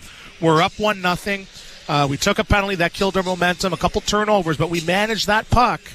We're going to be good here in these final 2 periods. And I said it as kind of a joke, but when Columbus was on the power play, it reminded me of how the Leafs power play looked 3 months ago. A little bit. The slow passing. They've been very, very stagnant this year, and I believe 24th in the league. Yeah, not good. Neither is their PK. But again, you saw Fantilli. He gets dancing through the neutral zone. You don't want to give him too much time and space. And Zach Rowinski is one of those guys that can get pucks through. So, yes, it's been struggling as a unit, but they have some guys that can get lost and make some big plays. I noticed Marchenko as well that period. He had a couple point-blank opportunities to score. Sillinger was all. So, again, they have some pieces there where this game is far from over. Yeah. Obviously 1-0, something to build on. I guess the other good news is Stolarz is sharp again. Yes, and I think it was the 40 seconds into the game he had to make a big save, point blank there on Marchenko. He got there was a slot chance there. Sillinger got all alone for a little bit of a half breakaway for about 4 or 5 seconds. We've seen that exact goal go in. I think it was on Wall or Stolarz a couple months ago as well. So he's been dialed in. He's looking big. He's moving really, really well. He's not overly committing and getting caught outside his crease. He looks like he's poised for another good game. So, again, it's only after 20 minutes of play, but I think they're tracking in the right direction. And I didn't know really what to expect in this game. Could have been trap game, could have blown out Columbus. There's still plenty to happen here, but I think they would like the first period in terms of there's some stuff to clean up, but not bad. Yeah, it's not like, anything that Columbus has gotten, you pretty much gave it to them. And I think like the stock market right now in the U.S. Oh, please. No. The shots are going down for Columbus. God, you're They're killing me here, guy. Hey, you got all Canadian bonds. What are we talking about? What a weight loss plan that is. Oh, no. Okay, no more politics for this show, too. But, yeah, if I'm Craig Berube, I'm content with this group, with this period, but I'm not satisfied because, again, I think if they would have continued building on the momentum that they had, I think they could have had 2 or 3 this period. So what you don't want to do is have a desperate team and a wounded animal sort of backed into a corner. Do your best for this first 10 minutes of this period to really get them on their heels, tire them out, and say, you know what, tonight's not our night. Let's look forward to next game. Columbus gave the puck away 8 times, the Leafs 4, and that was noticeable to me. Yeah, Columbus was loose. I think there was maybe 3 of them on the goal there. But, Columbus, young team. They're a highly skilled team, and sometimes when you don't necessarily have the same system that the Toronto does where it's clamped down, you're going to be prone to make those mistakes. So Toronto, they have to find a way to capitalize on that. I don't want them. They've blown the zone a little bit too much. We'll see how they respond. This is Molson Canadian Leafs Hockey on TSN 1050, the iHeart Radio app, and the Leafs Radio Network. From the biggest stadiums to the coziest holes in the wall. From house parties to porch hangs to pride celebrations. From your favorite fuss shop to your local Indian spot. From noodle bars to sports bars to salsa bars. There's a Molson with your name on it. Canadian Ultra XL. Molson. Everyone in. Must be legal drinking age. The 2025 Honda Civic Hybrid is here, and it may sound too good to be true. With a 2-liter 4-cylinder backed by 2 electric motors, giving a combined 200 horsepower, it's our most powerful and fuel-efficient Civic ever. Plus, with an estimated range of over 800 kilometers and available features like a Bose premium sound system, your crew will love it too. Huh, maybe it should be called the Civic 2.0. Redefine your drive with the 2025 Civic Hybrid. Visit your Ontario Honda dealer and test drive yours today. Breaking story from Alpine News Network. Jan owns a home and a restaurant fusing French and Mexican cuisine. But she is fusing no more because her ovens have gone kaput. She called Alpine Credits, who sent their speedy superhero. With her business loan approved, her ovens were quickly fixed. The hero even had some of her poutine nachos. Yum! Own your home? Need a loan? Alpine Credits can help. Alpine Credits, where homeowners get approved. Just for license 12616. Mike Rowe here with a quick question. Have you noticed mold, mildew, bowing walls, or water in your basement? I hope not, but if you have, your basement is losing the war against groundwater. That's where Groundworks comes in. They can honestly assess your situation and create a plan to waterproof your basement and stabilize your walls. Schedule your free inspection at groundworks.ca/row. And while you're there, check out my latest dirty job. It's a good one. Licensed where work is performed. See website for details. Red and white, it runs through the veins of everyone who calls our country home. It brings us closer together, no matter where we are. This spring, patients across Canada need you to give a little red and white. Canadian Blood Services needs 450 new blood and plasma donors every day to fuel Canada's lifeline. Let's get Canada's blood pumping. Book an appointment today at blood.ca/450. Get spring ready with CarQuest Auto Parts. Save now on premium brand name products. Castrol Magnatech Synthetic Oil 5-liter jugs, $31.97. Die Hard Lawn and Garden Battery Gold, $59.97. Rain-X Summer Breeze Washer Fluid 3.78-liter jug, only $3.97. And Tricoflex Wiper Blades, all sizes, $9.97. Hit the road with CarQuest for your auto parts needs. Visit a CarQuest Auto Parts store or carquest.ca for more information and full flyer details at participating locations. The out-of-town scoreboard is brought to you by Maple Toyota. You don't have to go to town for a great new Tundra RAV4, gas or hybrid. Maple Toyota has them in stock and ready to deliver. Visit mapletoyota.com. Second period, Bruins 2-0 over the Canes. Also in the second period, Lightning and Sabres are scoreless. Also in the first period, it is the Blues 2-0 over the Avs. End of the first, likewise, Utah 1-0 over the Jets. And into the first, Flyers 1-0 over the Habs. Earlier today, Devils 4-0 over the Rangers. Senators 3-0 over the Panthers. Penguins get by the Stars 5-3. Canucks get by the Ducks 6-2. And the Kings shut out the Oilers 3-0. Later tonight, Golden Knights in Calgary and Seattle in San Jose against the Sharks. In our game, 1-0 for the Leafs over Columbus after 20 minutes of play. Oh, yes, guy. The second period is next. Molson Canadian Leafs Hockey, TSN 1050 and the Leafs Radio Network. Did you know you can get home and away feeds for every MLB, NHL, and NBA game on your phone? 3 for the win! He got it! Every game, all season. It's all on the SiriusXM app. It's out of here! Sports, the way they're meant to be heard. With your hometown announcers just a tap away. It is gone! An incredible finish! Search for your team and tap the plus sign to add it to your library. Every game, all season. Get closer to your team with the SiriusXM app. Shoot, he scores! The countdown to history is on. Alexander Ovechkin, one of the greatest to ever play the game, is chasing hockey immortality. And to the backhand, he scores! Every goal brings him closer to legend status. And SiriusXM is your front row seat to the action. Alex Ovechkin!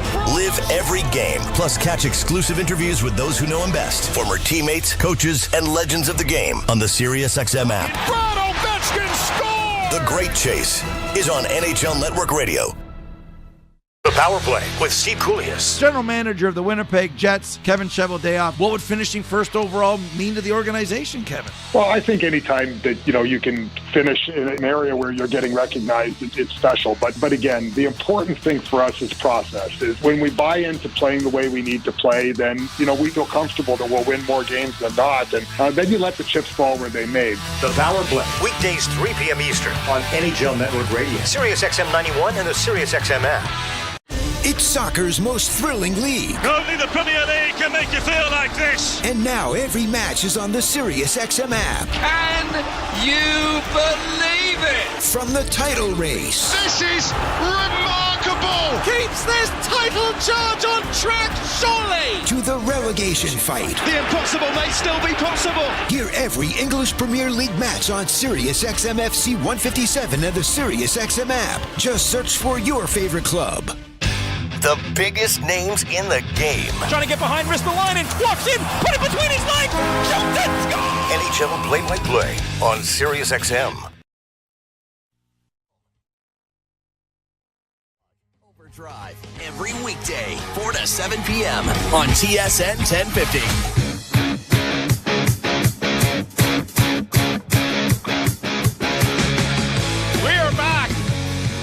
Trying to find out what photosynthesis means. All right, you know what? 27 years of doing this, that may be the best line you've come up. Yeah, that's not even mine. Oh, Yeah, I mean, I heard that, and I thought, well, that's so you and me. Yeah, exactly. Yeah. Now, what I want to do, though, we were up at the town hall in Newmarket last night, and your son, Jesse, who is a stand-up comedian, unlike you, who usually sits down. And the show was outstanding, and he put it all together. He's done this on a number. I guess they're played tonight again, aren't they? Back-to-back shows up there, and the town of Newmarket. So I shouldn't have gone tonight. It'd probably be the same material, huh? No, better comics tonight. No, they were all good last night. They were terrific. They were terrific. But it was lucky to be able to. But he's done this. I thank you for done this a number of times up there, hasn't he? Yeah, this will be the third and fourth one. So they're going to do it every two shows now, every fall, and then two shows in the spring as well. Yeah. So, and I if you appreciate get a chance to go, if you get a chance to go, make sure you go. I appreciate you. It was a hoot. It was a lot of fun. And got to see Pat Park, our very good friend, who used to be very much involved here at Scotiabank Arena with the Leafs. So. To have you and Parky come out. And like we say, and the princess was there. My daughter, yeah. But for you and Parky to support the arts, as we call it. Along with photosynthesis. Yes. As the long shot is gloved by Stolars. Leafs to the left and the Blue Jackets to the right here to start the second. By the way, you got a nice little drop off here. Yeah, birthday cake. Carlton the Bear brought us a nice little cake that we will share once we figure out what photosynthesis is. Mike Zeisberger and I brought you a gift. Well, which was nice because Size paid for it, and then you brought it over, which was very nice. Yeah. And then it's hard getting it away from him, too. Pushed out at center now by Columbus. In on the left wing is Johnson.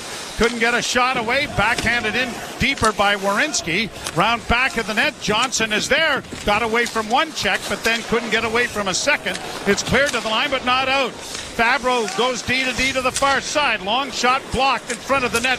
May have broken the stick of Riley, and in fact did. But Nyes breaks out. Nyes is in on goal! Backhand stopped by Merzlikins.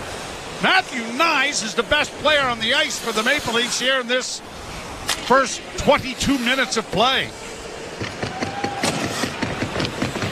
Well, 21 and, well, it's keeping changing now. It's 21-10, 11, 12. Played down in over the line, and the Leafs will get it back out into the center ice area for Nylander.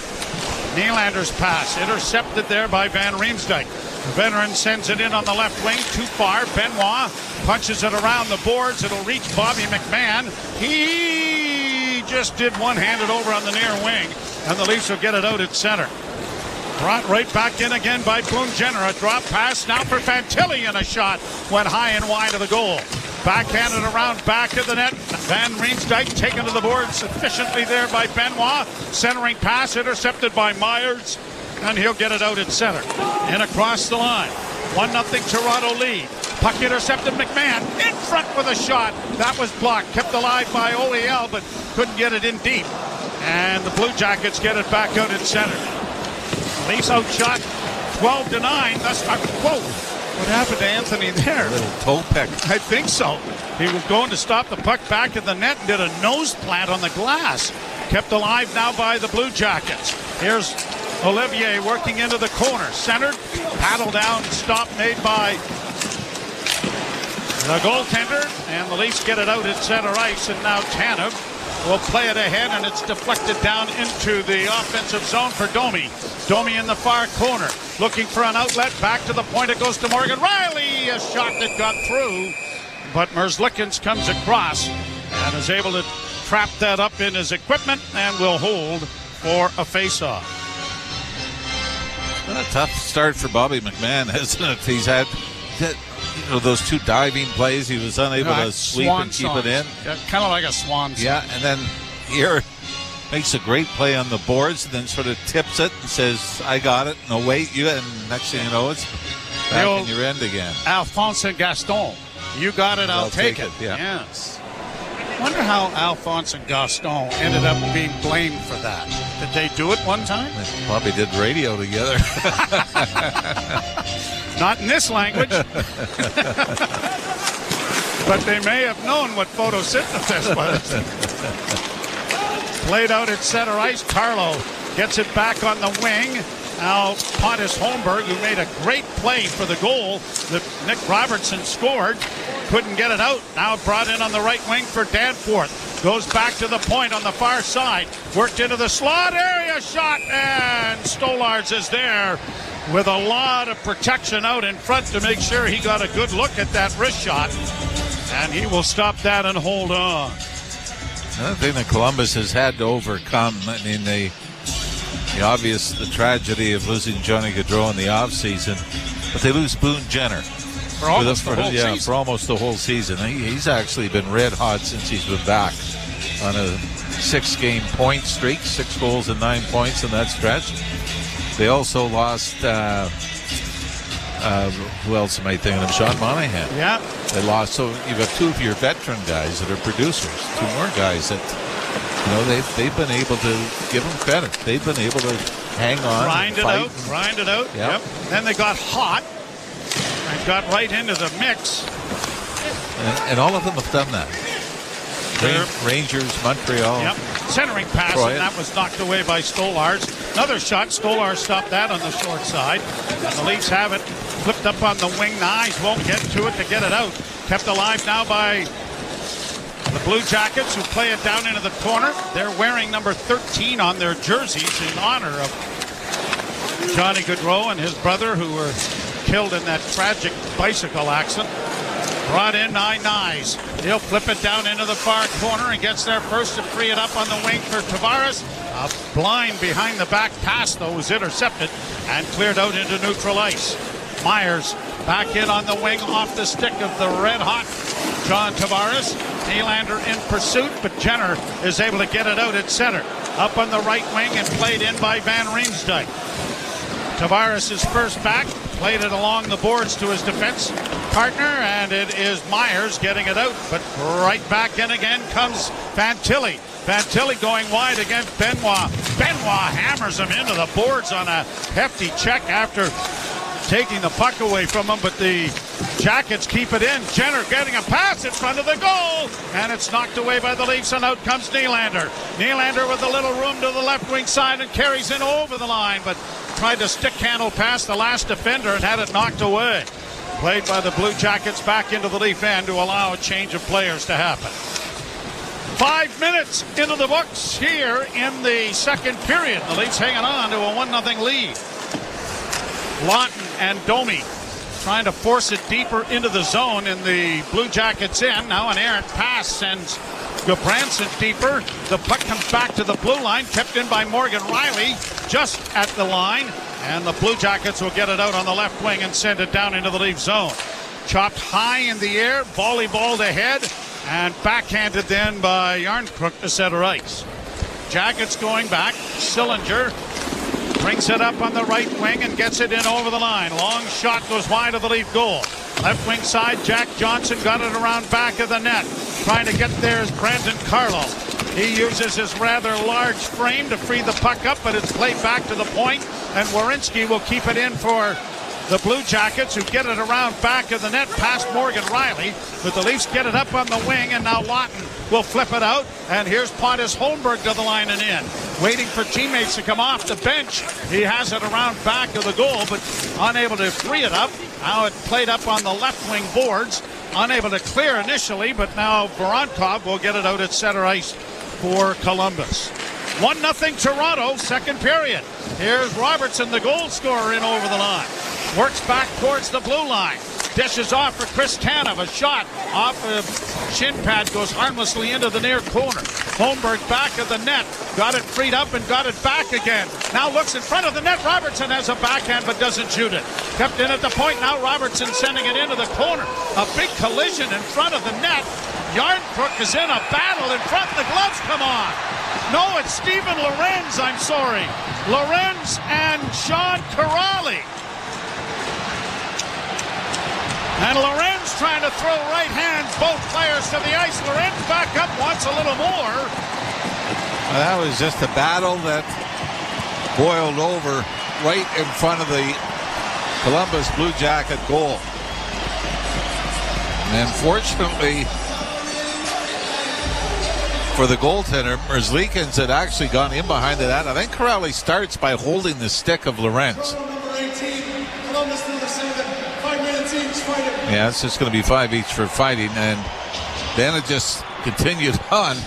Lorenz took Corelli down, then Corelli latched onto the stick, gets up, and boiled over the moment that Steven Lorenz threw Corelli into the crossbar, and more 5-on-5 when we come back.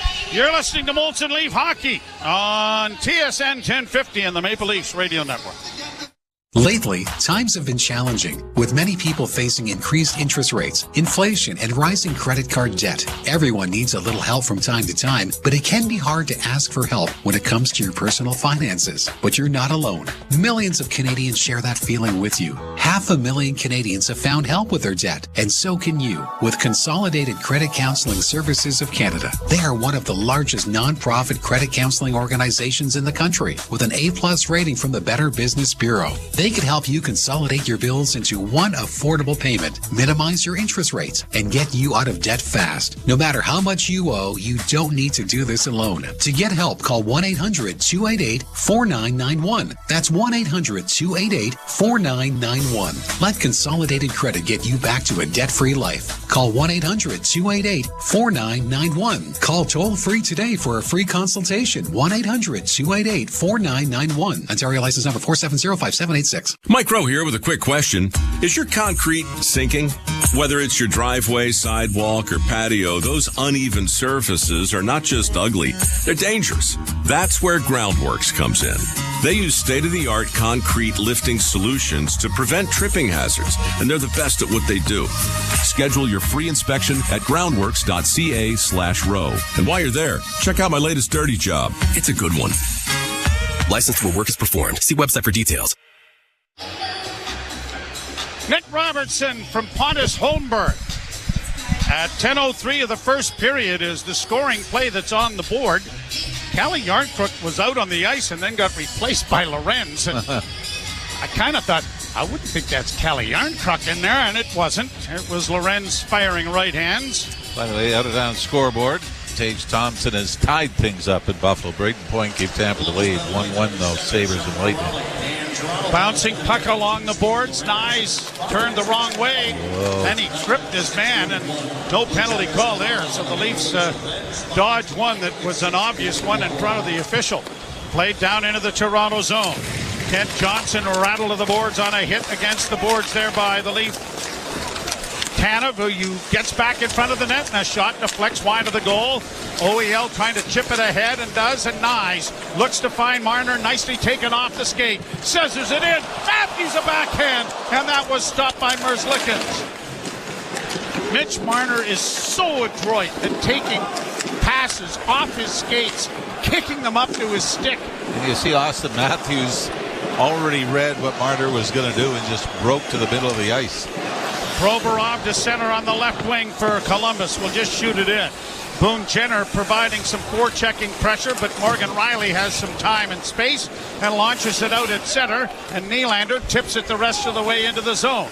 Merzlikins out of the cage, lost the puck, and it almost followed him back out into the goal crease. Columbus comes up with it and gets it up on the wing. Tavares couldn't knock it down. It's batted high in the air, and it'll be back into the Toronto zone under the control of Morgan Riley. Up ahead for Willie. Nylander for Tavares. That was blocked, but he gets it in over the line, but Tavares couldn't get it in deep for him. Van Riemsdyk tries it the other way, gets it down into the zone. A hit in there by Brandon Carlo. Dislodged the puck there from Fantilli. Fantilli back of the net, got it out to the side of the goal. And Anthony Stolarz will stop play by getting the oven mitt on it. And it'll be a face-off in the Toronto zone as a result with 11:36 to play here in the second period. If you're wondering why you've heard Mr. Bowen say the name is Zach Werenski so much, because he leads the NHL in ice time per game. It's incredible, isn't it? 27 minutes and 4 seconds on average. Cale Makar is the second highest average, but that's 90 seconds less per game than Werenski. So, you know, certainly, I mean, Cale Makar is in the league of all his own, but the importance of Zach Werenski to the Columbus Blue Jackets. I think, honestly, when the wording of the Hart Trophy is the player judged most valuable to his team, I think he's in the top 5. I wouldn't disagree. Yeah. No. He has been that good. And as we said, you're missing the leadership qualities of Boone Jenner and Sean Monahan through most of the season as well.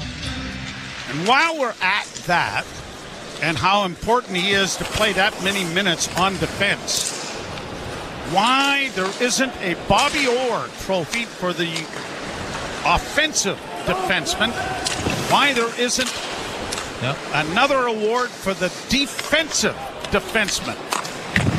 There is for the defensive forward. Why is there not for the defensive defenseman? Shot into the Toronto zone. Yeah, and that kind of took a funny hop on Stolarz. He did a Irish two-step there to get out of the way to make sure it didn't hit him. Now it's center ice. Myers able to shoot the puck in over the line. He's heading to the bench. Wholesale changes for the Leafs. Brought out by Werenski. He's in across the line. Plays it into the area back of the net. Cut off there by OEL, and up on the wing is Tanev. Just getting it out and down into Columbus territory. Jack Johnson has it go off a skate. The Leafs are able to keep it into the slot area for Nyes. Dropped it back for Marner. Marner sings it back into the corner for Nyes. Nyes drops it off for Tanev. Driving the net with a pass. Oh, and he had Matthews right on the doorstep, and Matthews just missed it. Now a deflection comes in front of Nyes, but it was blocked by Werenski and cleared out at center ice. Austin Matthews has had a couple of great chances here in this second period. And we're halfway through it. Marner steals the puck, got it in front. Nyes couldn't get a shot away. Matthews almost stripped it away. But out come the Blue Jackets to center, and it's shot in by Fantilli into the glove of Stolarz. And with 9:48 to play in the second period, a stoppage. Leafs on a goal by Nick Robertson in the first. Have a 1-0 lead. You're listening to Molson Leaf Hockey on TSN 1050 and the Maple Leafs Radio Network. Give the new spring era retro kick with an all-new classic vinyl spring mix on the SiriusXM app. Here comes the sun. Featuring timeless classics from the Beatles, Led Zeppelin, and ELO. It's a beautiful new day. To feel-good anthems by Elton John, Bruce Springsteen, U2, and more. It's a beautiful day. Bring the season to life with the classic vinyl spring mix. Search Spring Fever on the SiriusXM app. The Point with Boomer Gordon. For months I've been listening to hockey people warn the Sabres, don't move on from Dylan Cousins. This is the one you'll regret. The fact that you're trading in division is amazing to me. This guy can come back and haunt you like every Sabre does. But if I'm an Ottawa Senators fan, Jake, I'm over the moon on this trade. Point with Boomer Gordon. 1 p.m. Eastern on NHL Network Radio, SiriusXM 91, and the SiriusXM app. We deliver the NHL. And I just wonder, Berkey, what your thoughts are on the Capitals. They are Exhibit A as to why a retool can work. Yes, but it's early. Haven't had a playoff run yet. A lot of people taking vows right now that shouldn't be. I really like this coach. I think Chris Patrick, the GM, has done a real nice job. It is a retool, right? And the goaltending's been spectacular, but let's see. Don't pick out a parade route yet, boys. SiriusXM, NHL Network Radio, SiriusXM 91. Join me, Scott Laughlin, and Gord Stellick, along with former NHLer Mike Johnson for NHL Morning Skate. Weekday morning, 7 a.m. Eastern on NHL Network Radio, SiriusXM 91.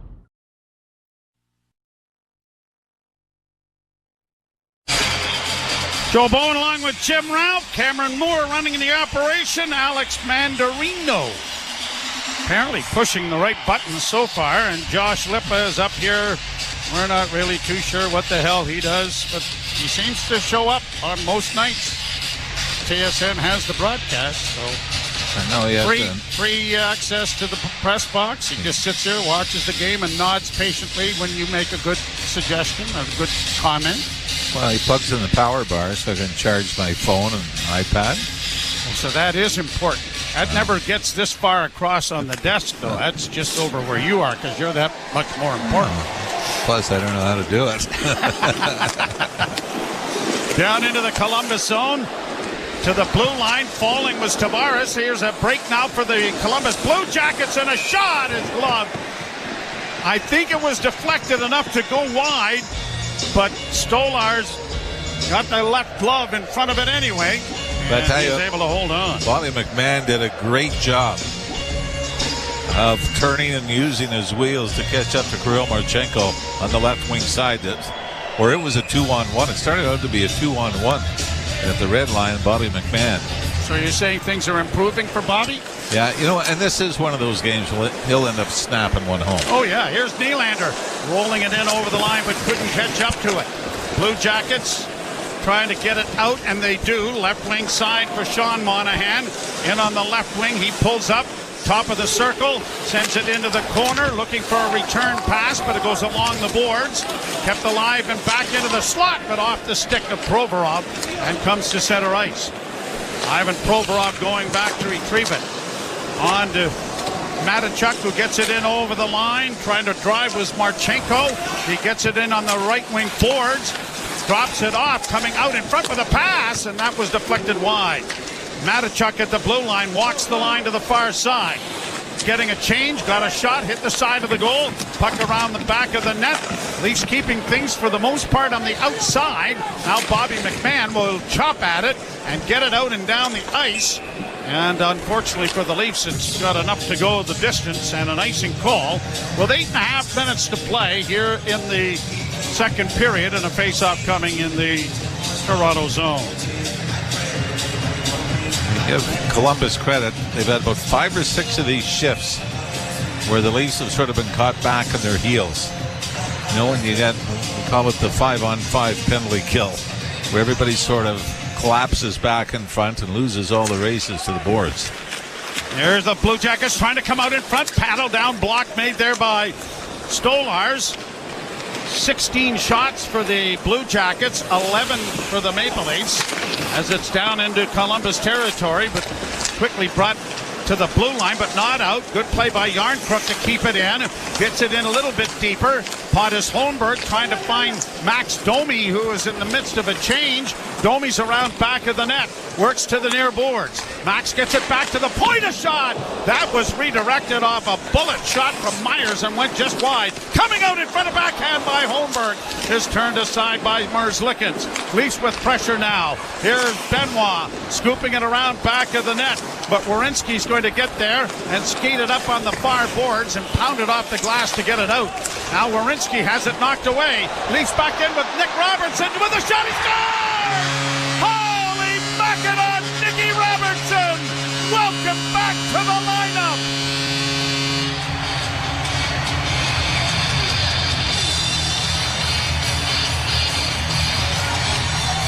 A turnover right at the Columbus line, and it's a puck that bounces, and Max Domi just takes a swipe at it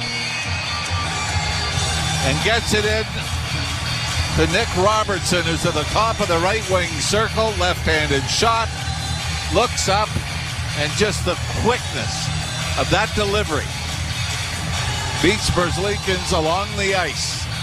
I believe it squeezes under the right pad. And Nick Robertson. What a release. Yeah, he had gone 5 games without. Last goal he scored was against Calgary. And then, of course, had not played since the San Jose game. Gets back in the lineup thanks to the David Kemp injury and has the Leafs up 2-0 with both goals. Here's Jack Johnson to center. He'll shoot it into the Toronto zone. Played off the boards for Lawton. That didn't connect. Oliver Ekman-Larsson couldn't get it out. It comes back to the point. D to Jack Johnson. Johnson shot in traffic, goes high off the stick, back of the net. Blue Jackets trying to turn. Voronkov trying to bring it out in front of the net. There's a scramble on, and it's going to be grabbed by Domi, but he fails to get it out. Kept alive and a good play into the corner by Oliver Ekman-Larsson.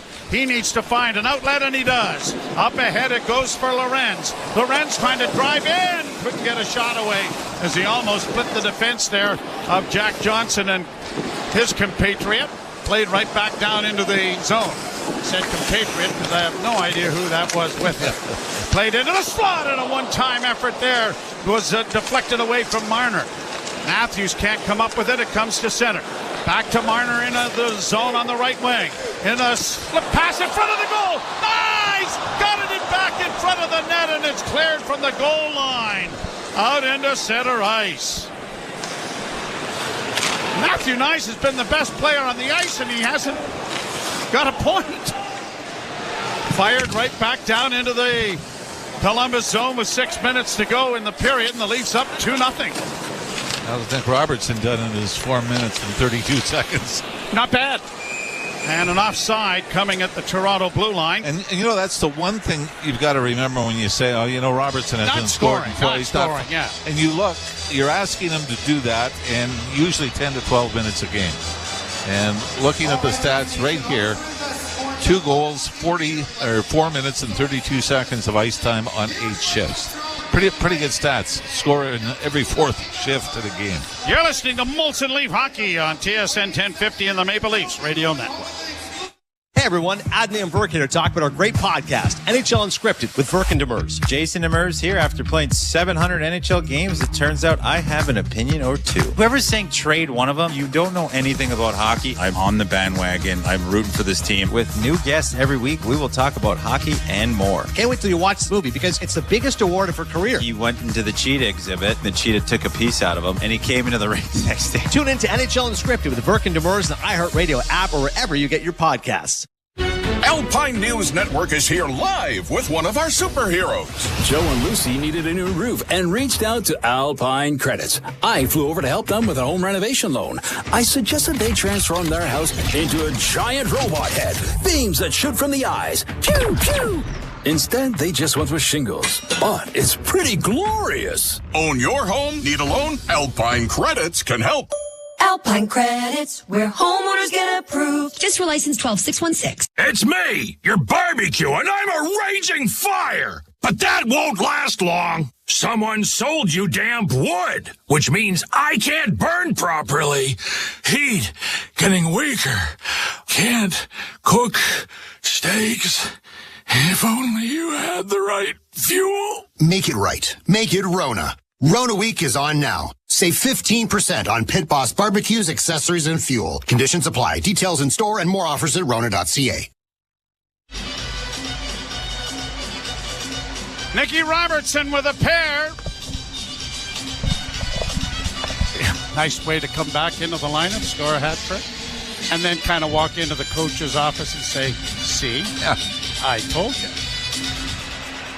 And it was that San Jose game where nobody was very good at either end of the ice, but it was the penalties, I think, were the final straws for Craig. And he can't do that. He can't be a negative influence, and that definitely was that night. Johnson for the Blue Jackets through center to the line and in. Gets it off on the left wing. Matachuk tried to get a shot to the net, but it goes back of the goal. Cut off nicely there by Tavares. Leafs will play it off the glass and bunt it out at center ice. 5:16 to go, second period. 2-0 Toronto. Jackets in with a shot. Monahan sending it around the boards. It'll come to the point. Here's Werenski closing, and he ripped a shot over top of the net. Trapped by his defense partner and kept in. It'll go to the far side, and just getting there to chip it out at center was Bobby McMahon. He's heading to the bench. Pass ahead on the left wing for Matachuk. He's across the line, sending it into the Leaf zone in the far corner. Fantilli got there to send it around on the boards. Leafs getting to it on the near wing. Can't get it out. A pad save had to be made by Stolars on a quick wrist shot by Fantilli. Into the corner again. Blue Jackets back to the point. Another long shot. Another good save made by Stolars. Puck knocked away by Tanev. Up ahead, and Lorenz will backhand it out at center, and now the Leafs have a 2-on-1, but it bounced over the stick of Robertson, or he might have been in on the rush with Pontus Holmberg on a 2-on-1 looking for that hat trick. Jenner, long shoot in, steered wide of the net by goaltender Stolars. Puck on the far boards, 4 minutes to play in the period. Jammed up against the wall, centering pass knocked away. Leafs will corral on the near boards, and Lorenz airmails it through center, and now Scott Lawton trying to get to it. Yarncrook up on the boards, tries to get it in, and Lawton got it back to the net. Domi tried to center, and it was intercepted. Boone Jenner coming to center. Got to the line and in. And the Leafs turn it back. And now Domi up ahead. Yarncrook dropping. Lorenz trying to send it back. Now he goes right to the net. And he tried to pull it to his forehand. Kind of rolled off, and he really didn't get a quality shot. Out come the Blue Jackets to center. Sillinger in on the left wing. Had his pass intercepted. Myers will skate it back out in center. And as he reaches the red line, in it goes. And the Leafs complete their change. Marner out with Matthews and Nyes. Brought in over the line by Matachuk. Matthews was on him. Myers cuts the puck off back of the net, then lost it. Here's Sillinger trying to center, and it went by everybody and all the way down into Columbus territory. Quickly played up by the goalkeeper, but Marner almost stole it back. Then on the third opportunity, did steal it back. Benoit up ahead for Matthews. Couldn't get in over the line, though. Shot by Columbus back into the Toronto zone. Played back up on the wing. Matthews corrals the puck on the near boards. Sends it off to Benoit. He'll get to the red line. In it goes. Leafs will change. 2:24 to play in the second. 2-0 Toronto. Provorov against the boards. Got it out. Leafs shoot it back in. Have to tag up. Columbus back of their net. 20 shots for the Blue Jackets. 13 for the Maple Leafs. But Nick Robertson has beaten Merzlikins twice. Played into the Toronto zone. And is that icing? Or offside? No, I guess it's icing. Huh. All right. So take that. Shots 20-13 still favoring Columbus. And it's not like the Leafs have given up a lot of high-quality opportunities from the slot, but there have been long stretches where Columbus has been able to hem the Leafs into their own zone, get them back on their heels. But the Leafs have done, again, a good job of defending, blocking the shot, forcing a lot to the outside. Draw controlled by Columbus. They skate to center and knock it into the left wing corner. Morgan Riley along the boards, ran into a traffic jam. Then Johnson had his pocket picked. Puck along the boards for Tavares to try and dig along the wall. Poked to the line, but not out. Cleared back into the corner, and Brandon Carlo is able to get it out. One man back with Tavares with it. Tavares in on the left wing. Was going to load up a wrist shot, but mishandled the puck, but he gets it back again. Drops it off and into the corner. It goes to Nylander. Nylander couldn't center. Pried it free initially, but it's grabbed off there by Gudbranson and sent out and down into the Toronto zone with 1:12 to go in the second period. Here's Lorenz playing it into the corner for Robertson. Robertson comes out of the corner with it. Spun and got a wrist shot away. I think he knows he's got two. Played down into the Leaf end. Stolarz gives it off on the wing. Robertson gets it out at center, but it was a little bit too far, or Lorenz thinks he touched it, but the linesmen are saying no. Well, Provorov was there as well, and it's like he pulled his stick back so he wouldn't touch it. He's demonstrating that to one of the linesmen, who is Scott Cherry. Yeah. Steve Barton working the lines tonight. 46.3 seconds left in the second period. Face-off coming in the Toronto zone to the right of Anthony Stolarz. The draw scrummed, knocked into the corner. Puck grabbed off by Pontus Holmberg. Ran into a traffic jam. Couldn't find Lorenz with it. Now has it back again. Gets it ahead for Oliver Ekman-Larsson. He's just going to get an airmail to center. Knocked down by Matachuk and shot back into the Toronto end. Stolarz will play along the boards. Myers getting it up on the wing, and now here's Lorenz coming to center. A pass to Oliver Ekman-Larsson and across the line, and he leaned into one and slapped it into the chest of Elvis Merzlikins, and he'll stop play with 17.8 seconds to go in the period. And Merzlikins' last start against Colorado, he ended up, they got blown out 7-4. He broke his stick on a goal against in the third period, went to the bench, and then went to the dressing room. They were scrambling to get him a new stick, and he gets the start. You give Dean Evison credit for saying, I'm going to come right back with him. They've really relied on him in this stretch. At the point, a long shot. Merzlikins stopped that. Thought about throwing it aside, but decides with 11.1 seconds to go in the period, he might be best served by bringing another face-off. And we can talk about Nick Robertson and the great release and everything, Joe, in the second goal.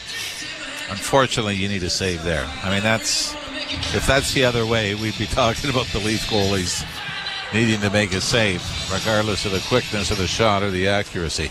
Draw one by Toronto. Tanev at the near point. Plays it around back of the net. Nyes is going to get their centering pass, and it's knocked away, and with a second left, played out at center ice. To end play 40 minutes into this contest, and Nick Robertson has scored twice, numbers 13 and 14 on the season.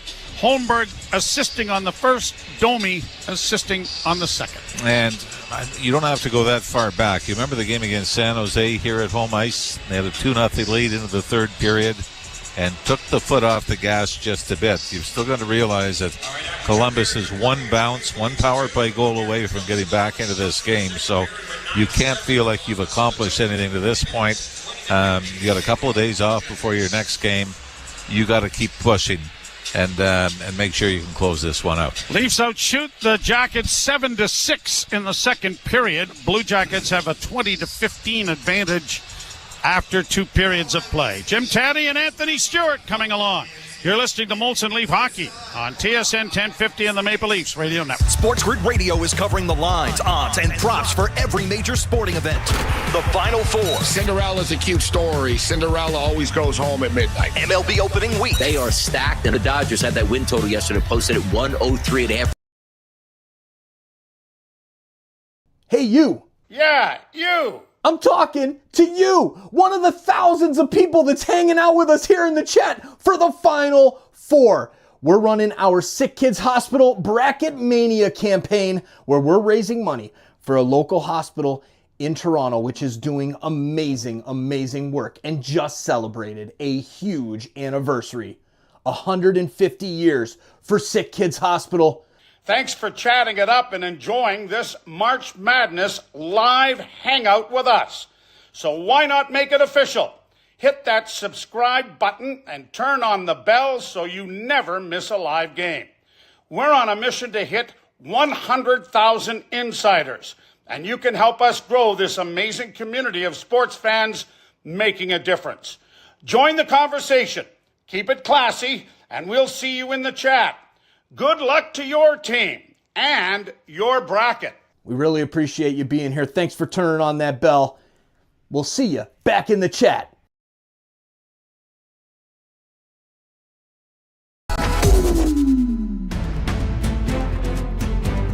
The tournament is here. March Madness is here. The craziness is here. Don't forget, hit that like button down below and share this link out so we can get more basketball fans here in the chat, hanging out with us, cheering on your favorite team. Clayton steals it and lays it in. Clayton a good look.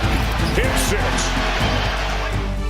6. Check out our new website, www.torontosportsinsider.com, and check out the link that is in the description as well as in the chat that shows where all of the live viewers are watching from.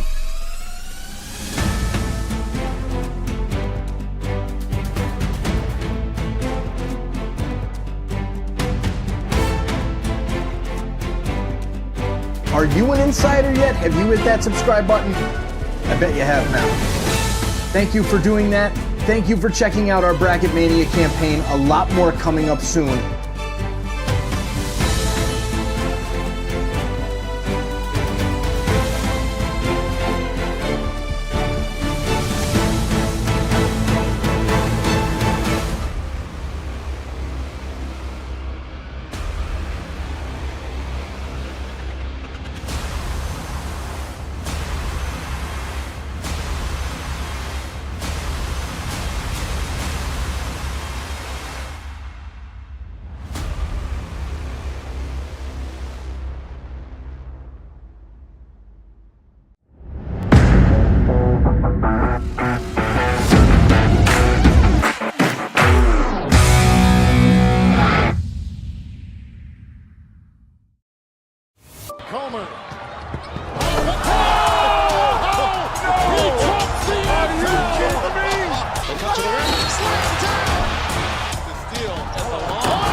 This is on the play. What a great scene this is. Stunning. Absolutely stunning. Hey, you. Yeah, you. This is Joe Bowen, the voice of the Toronto Maple Leafs. Thanks for chatting it up and enjoying this March Madness live hangout with us.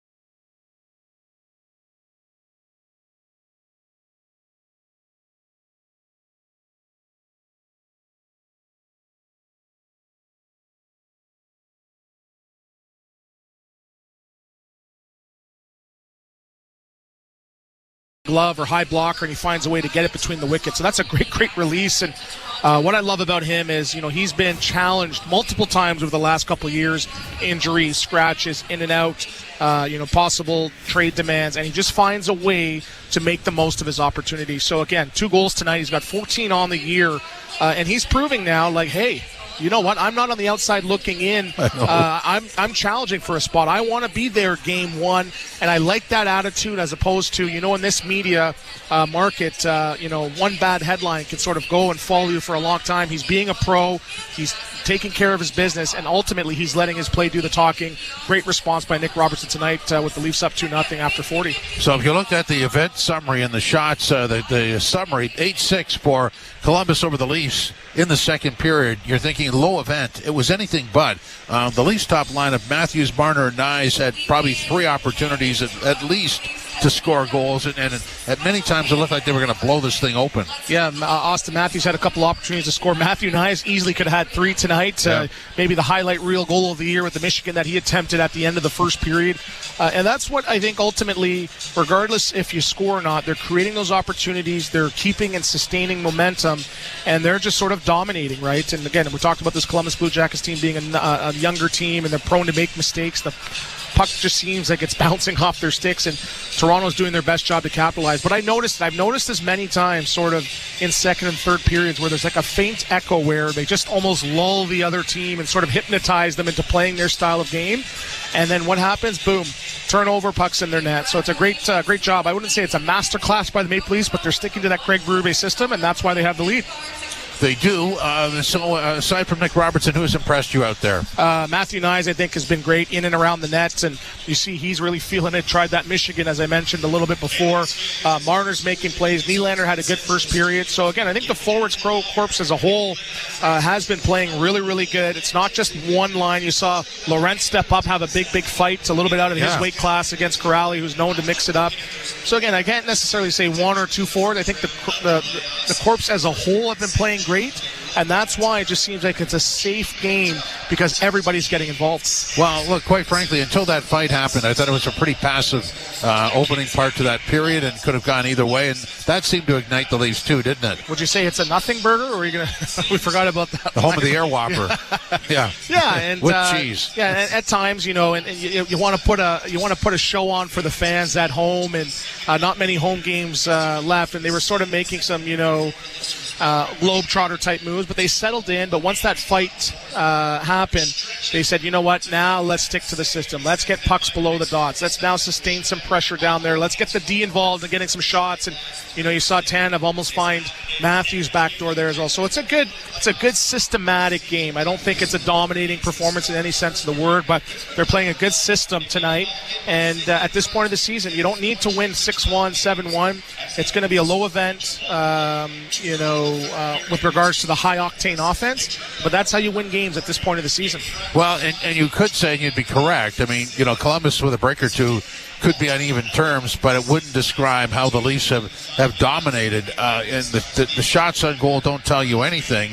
They've controlled the play. As you said, that Columbus just can't seem to handle the puck properly. Yeah, a lot of one-and-done plays by Columbus, and Craig Berube said in the past they do a good job defending the interior. And there's been some shots from the outside, but have you really seen 2, 3, 4 opportunities, shot, rebound with clear opportunities? I have not seen that for a while now with this Maple Leafs group. So Carlo's been great. I think Myers has stepped in and hasn't missed a beat. Benoit had a big hit. So again, I think the strength of this team is the defense, and regardless of the shots, they're really, really protecting that interior. And Stolarz, he's looking like he's the Stolarz of the first 20 games before he got hurt. So it's I wish I could say a couple holy Mackinaws, and hopefully Bonesy's not listening here too. But it's not one of those games. Yeah. But I like it. I like it because it's a good two-way team game. If your lawyer hasn't been up to much, you should say, yes, guy, holy Mackinac, and then you get a double suit. Oh, man, I'm going to be on the outside doing a podcast on the sidewalk. Just before we go, Robertson, so 2 goals, 6 minutes and 1 second is what he's played. 2 shots on goal, another 3 that didn't get through. That's pretty productive, isn't it? Imagine if he was at 12 and a half minutes. And again, I've been a big advocate for him. I believe if you give him 40 games in the middle 6, you're going to have a 20-goal score. He's a 20-goal guy any day of the week in my books. Leafs lead at 2-0 over Columbus after 40 minutes of play. Molson Canadian Leafs Hockey, TSN 1050 and the Leafs Radio Network. When you get a Subaru with symmetrical full-time all-wheel drive and class-leading safety included, it's like you also get a Subaru that comes with your very own golf club holder.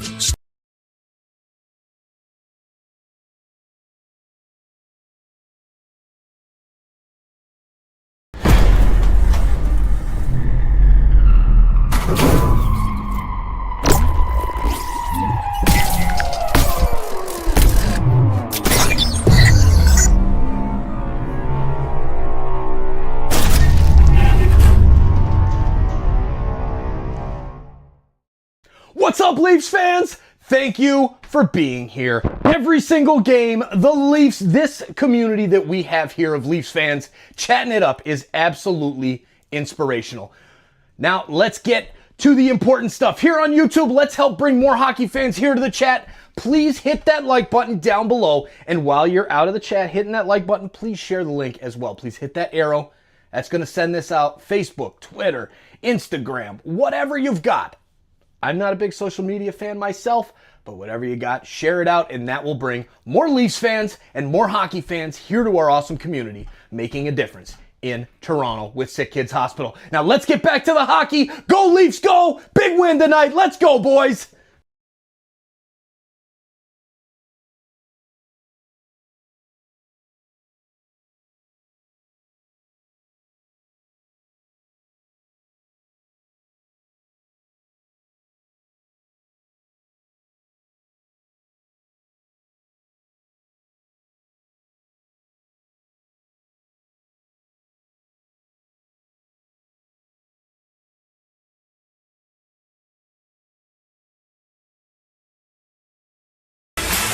Licensed where work is performed. See website for details.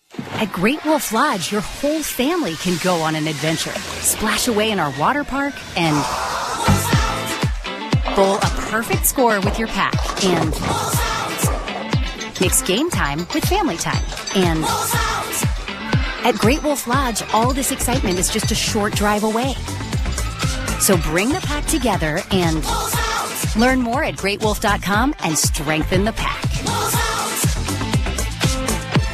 Your sneakers are staring directly at you. You try to look away, but you can't. You're laced to face. They're saying, Rome wasn't built in a day, and your six-pack won't be either. But you've got to start somewhere. Stop staring. Put us on. Take that first step, or lunge, or squat.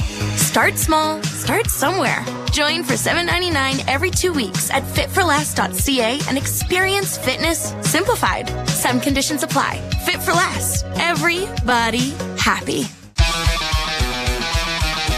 The out-of-town scoreboard is brought to you by Maple Toyota. You don't have to go to town for a great new Tundra or RAV4, gas or hybrid. Maple Toyota has them in stock and ready to deliver.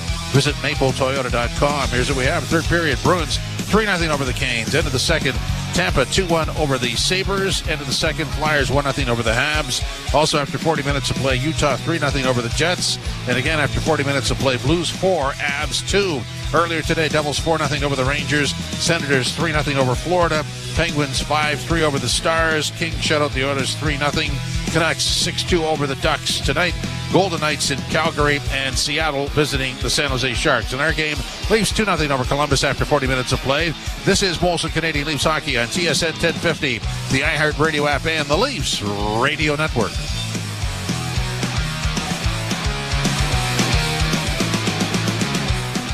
Do you have it?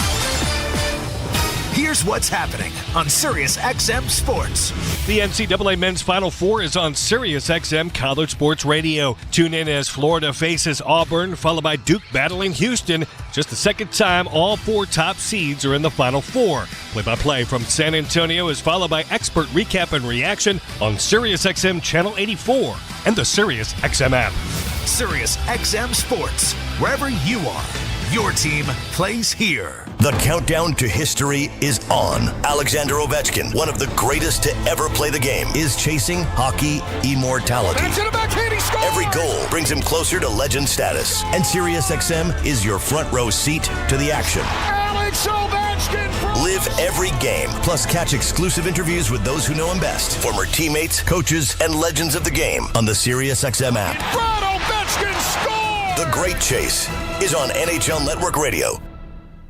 The Power Play with Steve Koulias. General manager of the Winnipeg Jets, Kevin Cheveldayoff. What would finishing first overall mean to the organization, Kevin? Well, I think anytime that, you can finish in an area where you're getting recognized, it's special. But again, the important thing for us is process. Is when we buy into playing the way we need to play, then, we feel comfortable that we'll win more games than not. And then you let the chips fall where they may. The Power Play, weekdays 3 p.m. Eastern on NHL Network Radio, Sirius XM 91, and the Sirius XM app.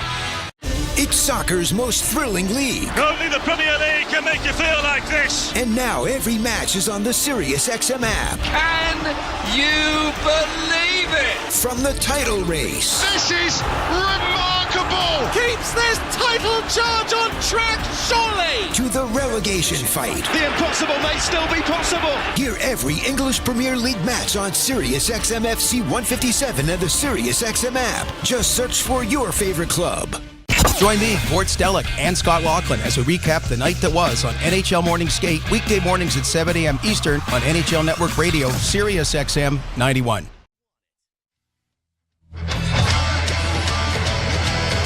Leafs have a 2-0 lead to take to the third period against the Columbus Blue Jackets.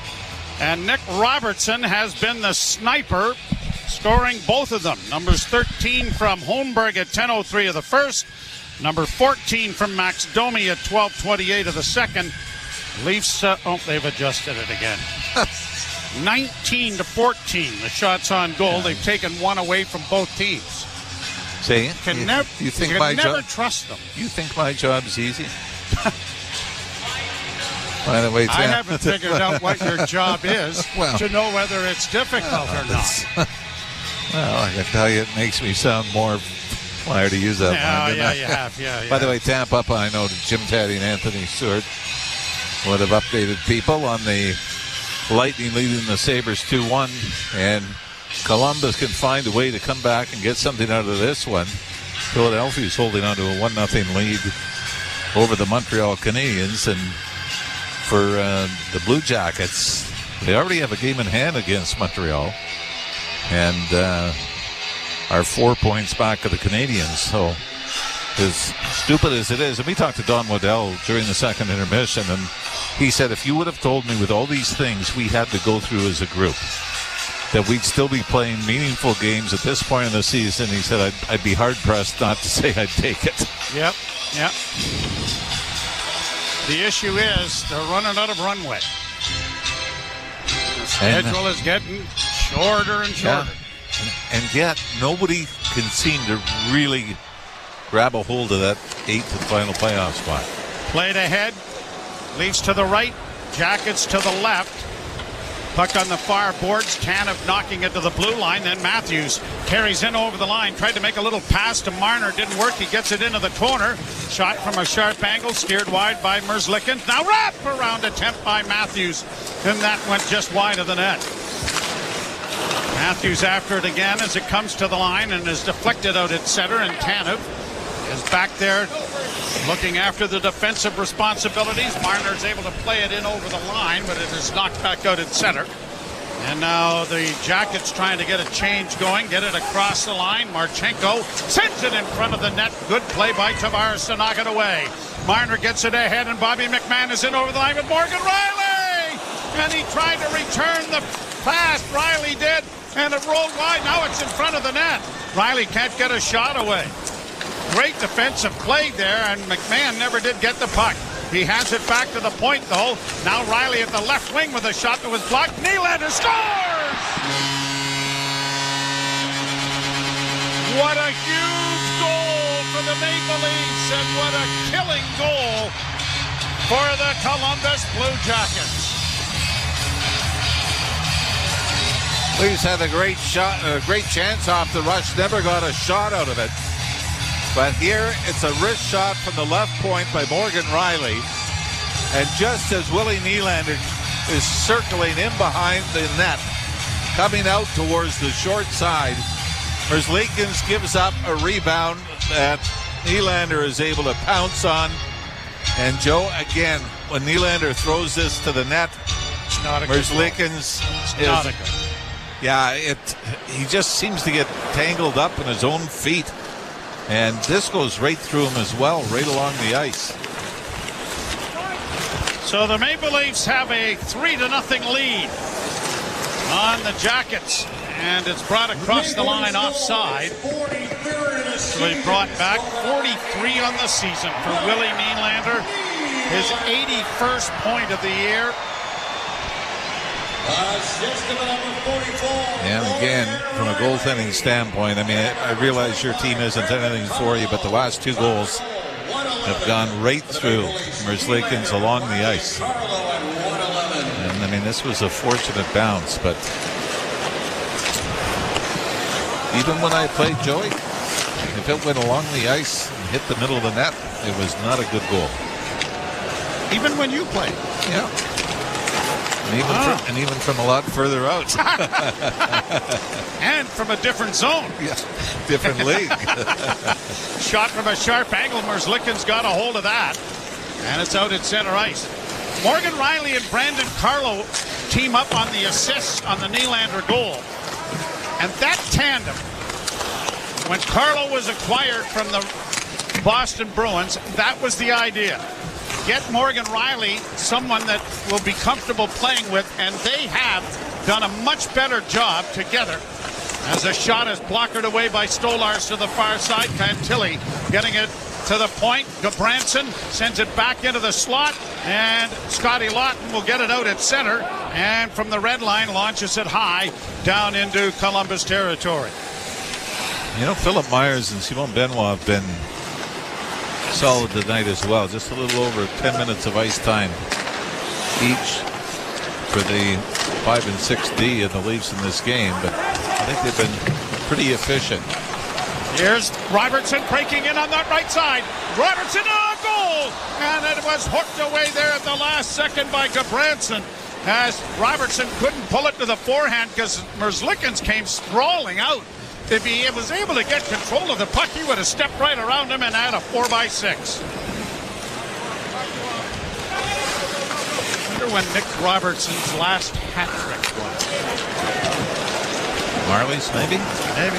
And across the line, here's a shot, glove save by Merzlikins off of, and now Nyes gets tangled up in front of the net and gets tangled up there. Who is that with?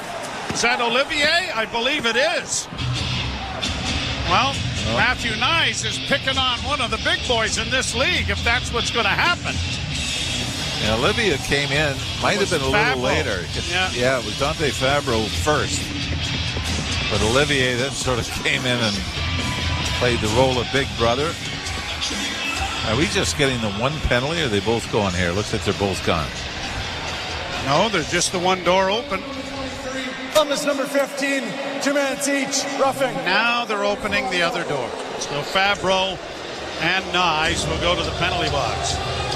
What Nyes might be cutting the chin too. I think that's what started it. What a year he has had. He has found out that, you know what, I can do things with the size of myself, my body in this league that I probably never thought I would be able to do. And the fight that he had was as big a part of that. Yeah, and then now still has a shot at 30.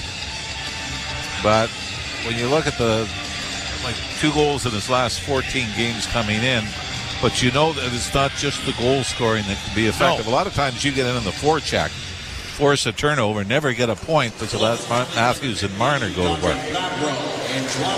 Marner unable to steal the puck, but Matthews got it in the center ice area. He's dropped it back. OEL goes over to the far side, and now Tanev will drop it back for Marner, who starts out. Marner through center to Matthews on the left wing and into the zone. A drop pass for Marner. A pass in! And it trickled in behind Merzlikins and went just wide of the post as Matthews redirected that beautiful pass from Marner. It can happen so quickly with those two. And that's twice they've made a play like that, right? Over the line, and Matthews just barges to the front of the net, and Marner finds him. Now the Leafs regrouping 4-on-4 with 1:12 left in the coincident minors. The pass ahead for Nicky Robertson. Robertson into the slot. Scores! No, I'm sorry, it is Nylander. I thought it was Nick Robertson. Willie Nylander gets his second. My bad. Well, I was hoping. Well, similar to the release we've seen from Robertson already. Robertson has 2 to open the scoring. Nylander has 2 here in the third period to put the Leafs up by 4. And again, it's a great shot. Matthews came over the line earlier with Marner to have a great scoring opportunity that Merzlikins was able to get his left skate on. But this time, Willie Nylander, almost an identical play to Marner, Joe. Except this time, Nylander holds on to it and just from the high slot zips it between the defenseman and blocker side on Merzlikins. You want to do play-by-play? Let me figure out color first. Here's Tavares in with a shot. That was stopped by Merzlikins. Tavares trying to free it up and does. Nylander is going to bring the puck back out into the center ice area to regroup it. Now wheels back in on the right side. Going wide looking for his third. Works to the right wing boards. Pulls up. Banks it off for Tavares. Tavares working to the left wing side for OEL. OEL gets it back on the near side for Tavares at the blue line. Tavares still with it, still walking the line, still has it, works to the right wing boards, works now into the forehand, can't shoot it. Robertson got a shot away, but it went wide. Should figure out that Robertson's a left-handed shot and Nylander's a right-handed shot. Thought he was on the backhand, honest. Well, I did find out Nick Robertson's last hat trick. Oh, good. October 2019 with the Mississauga Steelheads. Oh, very good. In across the line, into the corner. Who told you that? Cam. Back to the point. Provorov sends it into the corner and fanned on a shot Werenski, and the Maple Leafs will get it out into the center ice area. Cam's back at mission control. It just texts it to us, so we apparently appreciate doesn't have much to do. I just hope he's right. Who cares? Play along the boards. Pretty sure. I got the wrong guy scoring a goal. Now a pass ahead. Here's Lorenzen trying to flip it in front of the net, but it was blocked there by Werenski. Werenski almost stole it there by Steven Lorenz, and it's back out into the center ice area. Shot down into the Toronto zone. Stolars couldn't trap that, but Pontus Holmberg has. Pardon me, with Peterborough against the Mississauga Steelheads. I think I said Mississauga with Mississauga. Yes. Oh, okay. That was wrong. Yeah. Yes. All right. You didn't play in Mississauga. Somebody from Peterborough phone? No, Mississauga. Oh. No. Cam got it straight. Cam said I screwed it up in the delivery. Pass ahead by Marner. In on the right side it goes. Lawton back of the net for Matthews. Matthews trying to come around. Still with it. Got it back to the point. D-to-D pass. Comes back into the slot for Marner. Marner works towards the net. Fakes a pass in front of the goal. Still has it in the far corner. Drops it off. Coming to the net with a shot. It comes to Carlo. And he shot it high and wide. He had Merzlikins down and out a little bit there. Back of the net. Matthews with it now. He scored more on Merzlikins than anyone. He has 7 of his career goals against Merzlikins. Down into the corner for Bobby McMahon. And it is flipped high to center ice, and the Blue Jackets have kind of had a little of the air flow out of their balloon here in this third period with a pair of goals from the Maple Leafs. Nylander has both of those. Not if you're listening to this broadcast, but he does. Played on the backhand in around back of the net for Tavares. A centering pass, and it was in behind Nylander. To the far side for Tanev to Nylander. Drop pass back to Nylander. Sharp angle shot. Stop Merzlikins to save the rebound and scramble for it. And finally, it is into the glove of Merzlikins. And he's going to hold on with exactly 12 minutes to go in the third period. The Leafs 4. The Blue Jackets, no score. You're listening to Molson Leaf Hockey on TSN 1050 and the Maple Leafs Radio Network. Did you know you can get home and away feeds for every MLB, NHL, and NBA game on your phone? 3 for the win. He got it! Every game, all season. It's all on the SiriusXM app. It's out of here! Sports, the way they're meant to be heard. With your hometown announcers just a tap away. It is gone! An incredible finish! Search for your team and tap the plus sign to add it to your library. Every game, all season. Get closer to your team with the SiriusXM app. Shoot, he scores! The countdown to history is on. Alexander Ovechkin, one of the greatest to ever play the game, is chasing hockey immortality. That's in the backhand, he scores! Every goal brings him closer to legend status. And SiriusXM is your front row seat to the action. Alex Ovechkin! Live every game, plus catch exclusive interviews with those who know him best, former teammates, coaches, and legends of the game on the SiriusXM app. Brad Ovechkin scores! The Great Chase is on NHL Network Radio. The Power Play with Steve Koulias. General manager of the Winnipeg Jets, Kevin Cheveldayoff. What would finishing first overall mean to the organization, Kevin? Well, I think anytime that you can finish in an area where you're getting recognized, it's special. But again, the important thing for us is process. Is when we buy into playing the way we need to play, then we feel comfortable that we'll win more games than not, and then you let the chips fall where they may. The Power Play, weekdays 3 p.m. Eastern on NHL Network Radio, SiriusXM 91, and the SiriusXM app. The world's most thrilling league is now in the palm of your hand. Hear every English Premier League match all season long on the SiriusXM app. Just search for your favourite team.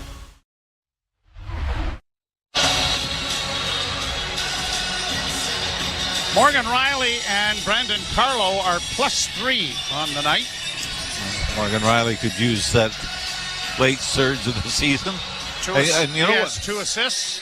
And what you like about the Leafs here in the third period, we talked about, the San Jose game here at home where they had a 2-0 lead into the third. San Jose came back and tied and won in a shootout. Well, the Leafs have come out here 8 minutes into this third period, outshot Columbus 10-1, and they've added 2 more to their lead. Puck in the center ice area. Brought in with a wrist shot that goes over top of the Leaf goal. It comes to the side of the net. Cleared to the line and just kept in there by Matachuk, who sends it into the slot, and the shot bristled wide of the Leaf goal to the near corner. Played ahead to the line. Did that go out? No, says the linesman, but the Leafs have control of the puck. And Morgan Riley in his own zone with a lead pass brought in by Tavares, trying to find Bobby McMahon, who forces it down into the near corner. McMahon had it taken away, and it'll be played by Voronkov to center ice, and a collision in the neutral zone there with Max Domi and Matachuk. Matachuk with a glance over his shoulder. And now the Leafs bringing it in with Domi on the left wing, trying to drop it in front of the net. And it was knocked away. Now we have a fight going on behind the scene. Is this Benoit and Olivier?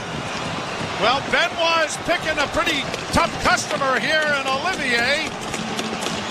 Benoit at long range, Olivier throwing overhand rights.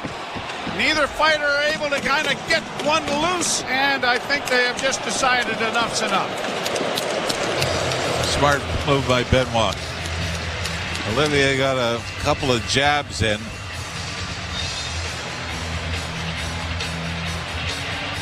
But it was almost like something happened. I don't know if they said, one of them said something to the other. 5 minutes each, fighting. But Oh, boy, Max Domi actually got away. After they had that big collision, he actually came up with a high stick on the Columbus defenseman. And we're looking at it. It was just sort of a wrestling match in the corner between Olivier and Benoit. And Olivier seemed to instigate it because he clutched on to Benoit before they dropped the gloves. Maybe Olivier looked up at the clock and said, if it's 2-0, maybe. But 4-0, we might be a little too far out of it. But he is certainly... Here's Boone Jenner in with a backhand that was deflected wide of the goal by Tanev. He's one of the tougher customers in this league, though. Yeah, and as Don Liddell said, he said, when he played 7 or 8 minutes a game, people said if he doesn't fight, what's he doing? But that's 17 goals in the season. Columbus signed him to a new contract. Domi deflects it down into the Columbus zone. 10.5 minutes to play in the third. Werenski gets it to center and gets it down into the zone, and it's grabbed off by Brandon Carlo, and around the boards it'll come. And brought out now with a pass ahead, and Marner's out. Marner, a drop pass for Matthews into the slot area on the backhand, looking for Nyes. And it was deflected away, but a penalty is coming here. Will it be the goaltender? Oh my, Merzlikins has dropped his glove and has his hands on his head. I don't like this I don't call. like this either. He wasn't. 2-minute minor penalty, tripping. No, I mean, this is, he's kicking his right pad out to make the save. Did he get the stick out? And No. I don't know. I don't think so either. No, I think it's over the right pad. Hopefully we're going to get another look at this. But Leafs will go on their first power play of the night. And I think Craig Berube not wanting to rub it in, but needs these guys to get some reps. Power play brought to you by your Ontario Subaru dealers. Enjoy winter to the fullest with symmetrical full-time all-wheel drive. Visit your local Subaru dealer to book a test drive today. And the period brought to you by Molson. Whether it's Canadian, Ultra, Export, or XL, there's a Molson with your name on it. Did you get a look at it again? Well, I know they haven't shown it again on the scoreboard. All right. Merzlikins keeps looking up to see a replay of it. But, I don't like this. Draw won by Matthews, who kicks it back to Marner. He'll walk the line to the middle of the ice and dishes off to Nylander on the near side. Nylander back to Marner. Return to Willie. Top of the circles. Works to the far side to Marner. Now they're going to exchange positions. Tavares back to Nylander. Nylander to Matthews, shooting, and he snapped that high and wide. Nylander's going to get it on the near boards and send it off to Matthews on the far wing. He has a little more room. It comes to Willie, and he hammered one high and wide. Back it comes to Marner. Marner to Matthews on the far wing. Tries to stretch it out. Saucers it back to Marner. Marner working down into the slot area. Tavares gets it back to Willie. Over in the corner for Matthews. Centering pass. Nyes failed to redirect. Leafs with good pressure. Marner keeping the puck in. To Matthews, a pass. Nyes missed it again. He's had 2 goals in 10 seconds. Marner to Matthews, a shot. Merzlikins a save. Puck comes back. Marner makes a great play to keep it in. To Nylander on the near half boards. Nylander top of the circle, down into the near corner for Nyes. Back to Willie. Nylander with a shot off a leg, comes to Marner. Marner looks on the far side for Matthews. Back it goes to Nylander. Nylander exchanging positions, got a shot away, but it was blocked. And it is shot down the ice after a siege there by the Maple Leafs. That's one of those everything but power plays. Matthew Nyes had 2 glorious chances. I tell you, Austin Matthews just ripped those over through the crease too, didn't he? Yep, offside at the Columbus blue line. Not sure if one just got elevated over his stick, but I mean, they were bullets from the corner trying to get Matthew Nyes to tap in goal. 8:27 to go. Shots on goal. The Leafs have only actually had 1 shot on goal here in this power play that actually got to the net. Yeah, Nyes twice, just unable to redirect it. Columbus just 1 shot at the other end. Brought to center ice by Robertson. Robertson was drilled to the boards on the far side. John Tavares trying to, or was that Oliver Ekman-Larsson getting involved? Robertson goes to the bench. I think he's okay. And the penalty is expired as Morgan Riley shoots it into the zone. It's a bit of a dangerous hit, wasn't it? I think it was more the last-minute turn. Columbus defenseman committed to the hit. And right before impact, that last-minute turn, I think, put the Leafs in a vulnerable position. Shot down the ice for an icing against the Blue Jackets, and it'll be brought back into the Columbus zone with 7:39 to play here in the period. Yeah, he really got drilled by Jack Johnson. But he seems to be all right as he went back to the bench and is, looks fine on the bench. Draw to the right in the Columbus zone, 4-0 Toronto, 7:39 to play. Draw one by Pontus Holmberg. Holmberg works back on the near half boards. Stumbled and played it around back of the net. Johnson was there to cut it off. Got it up on the wing, but the Leafs have control of it again. Lorenz gets a return pass, comes in front with the backhand, and it was blocked by the defensive stick. And cleared now by Columbus into the Toronto zone. Off the end boards to the near side for Brandon Carlo. Carlo comes out slowly. Leafs are trying to get a change going. Brandon Carlo to the red line, and in it goes. Nyes along with Matthews and Marner. Brought out at center ice now by long shoot-in off of goaltender Stolars. Goes around back of the net. Blue Jackets trying to control the puck, get it back to the point. Matachuk able to keep it in on the near boards for Johnson. Johnson drops it back. Now here's a chance. Marchenko rolls it off a stick, and it's corralled by Nyes, who will get it into neutral ice.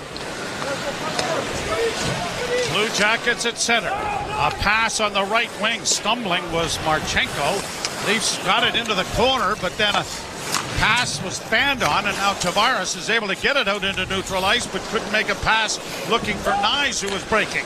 Right wing side, here's Marchenko trying to get a shot away, but it's intercepted. Nyes in need of getting to the bench, flips it high to the blue line down in the Columbus zone.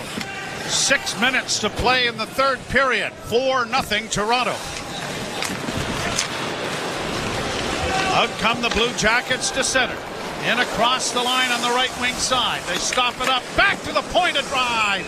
And coming across nicely at the top of his crease is Stolars to take it on the chest, hold it, and bring a face-off in the Toronto zone. Leafs 4, Blue Jackets no score as they try to pad their lead atop the Atlantic Division. You're listening to Molson Leaf Hockey on TSN 1050 and the Maple Leafs Radio Network. From the biggest stadiums to the coziest holes in the wall. From house parties to porch hangs to pride celebrations. From your favorite fuzz shop to your local Indian spot. From noodle bars to sports bars to salsa bars. There's a Molson with your name on it. Canadian Ultra XL. Molson. Everyone in.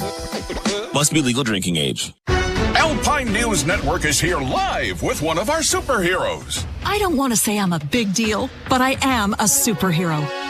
I love helping people consolidate their debts, and that's what I did for the Smiths. I took their bills and zoom, wha-bam, zap, turn them into one low monthly payment. No, the sound's not necessary, but it's part of the fun. Own your home? Need a loan? Alpine Credits can help. Alpine Credits, where homeowners get approved. Just for license 12616. The 2025 Honda Civic Hybrid is here, and it may sound too good to be true. With a 2-liter 4-cylinder backed by 2 electric motors, giving a combined 200 horsepower, it's our most powerful and fuel-efficient Civic ever. Plus, with an estimated range of over 800 kilometers and available features like a Bose premium sound system, your crew will love it too. Huh, maybe it should be called the Civic 2.0. Redefine your drive with the 2025 Civic Hybrid. Visit your Ontario Honda dealer and test drive yours today. 5:49 to play in the third period. The Maple Leafs hold a 4-0 lead over the Columbus Blue Jackets. Well, James Reimer and the Buffalo Sabres tied things up in Buffalo against Tampa Bay. It's 2-2. About 5 minutes to go in the third period in Buffalo. This holds up, and I'm assuming it will. The Leafs will record their 98th point of the season. They would extend their lead to 6 over the Florida Panthers and would maintain at least a 3-point lead over Tampa Bay, at least, depending on the outcome with Buffalo. I honestly think the second last game of the season in Buffalo is going to carry a great deal of importance in the standings, and I can hardly wait. Well, we'll be doing it on a monitor, but I can hardly wait to see the crowd in Buffalo that night. Laid down into the Toronto zone, and an icing call coming up here against the Blue Jackets with 5:12 to go in the third period. The Leafs with a 4-0 lead, a couple of 2-goal scorers, Nick Robertson and Willie Nylander. Jonas Johansson, by the way, the goaltender in for Tampa Bay tonight. And I mean, Leafs one shot away in Buffalo from really having, the perfect week. Puck down into the Toronto zone. Tanev beats his man to it. Now working the boards to try to outmuscle him. Poked it along the boards. And cleared back to the point. Kept in there nicely by Matachuk on the right wing side. A dry pad save. And the rebound has exploded all the way to center ice off the pad of Anthony Stolarz. Back in across the line for the Jackets. They can't get in deep. It comes back out at center ice. 4:40 to play in the third. Right back into the zone it goes. Stolarz out of the cage to play it around on the glass. Chipped ahead by Scotty Lawton to find Matthews. Matthews to center and in with the shot. He was a lone ranger out there because the rest of the line had gone for an exchange. And now his line mates have joined him, Marner and Nyes. A shot directed wide. The rebound! Hit the goal post in behind Stolarz, who gives it a nice little tap with the glove. And it's cleared down into the Blue Jacket zone. I think that might have hit Brandon Carlo before it got to the Leaf net, and that's why they changed the direction. Fooled Stolarz. But not the goalpost. Here's Nyes trying to center, but he fanned on the pass. Works in against Provorov in the corner. Leafs get it to the point. Benoit into the slot for Marner, or for Matthews. Back to Benoit. Slid around back of the net. Tried to chip it in front of the goal. It does come in front. Backhand try by Nyes. Was stopped by Merzlikins to center. He back to score. Matthews. Nothing new here. That's the 8th time Eat has beat Merzlikins in his career. This happens right after Matthew Nyes has another great opportunity at the top of the crease. Merzlikins on the left post. It bounces back behind the net. Mitch Marner gobbles it up. Takes a step over and finds Austin Matthews with a little bit of room in front of the net. And Merzlikins comes over to grab the post. But Austin Matthews just a dart up under the crossbar to pretty much soak this one away from the Leafs standpoint. And for Austin Matthews, goal number 30. And he joins the 30 club that already has Nylander now with 44 and John Tavares with 36.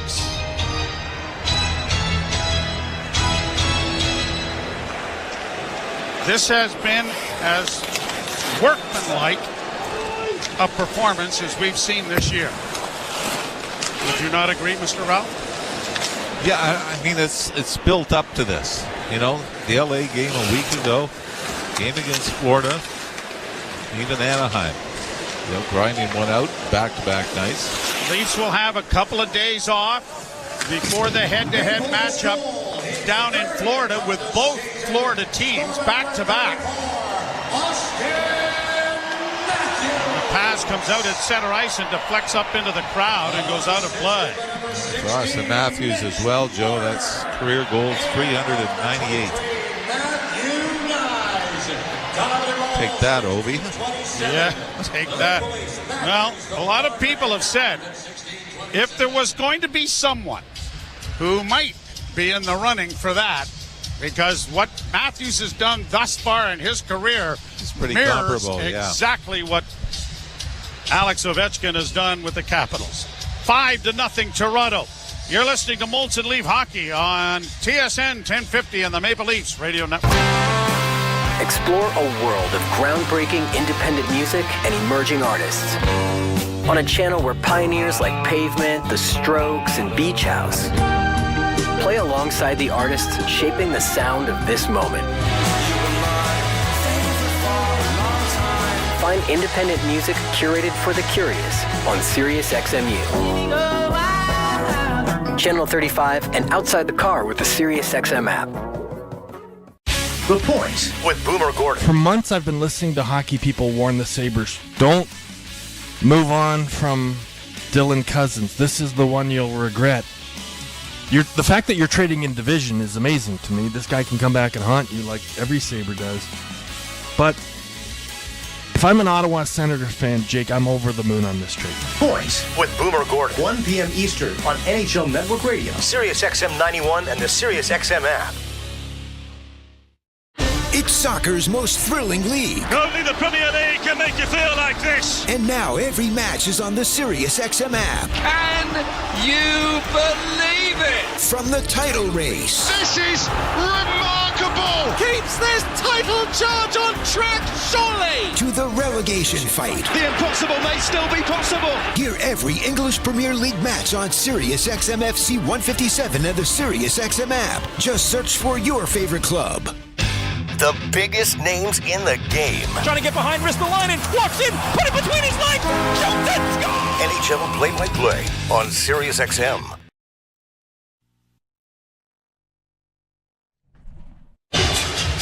Face off at center ice, 2:53 to play in the third period. And it's cleared down into the Toronto zone, and Benoit will take it around back of the net. One bit of business to work on here in the final 2.5 minutes of this third period.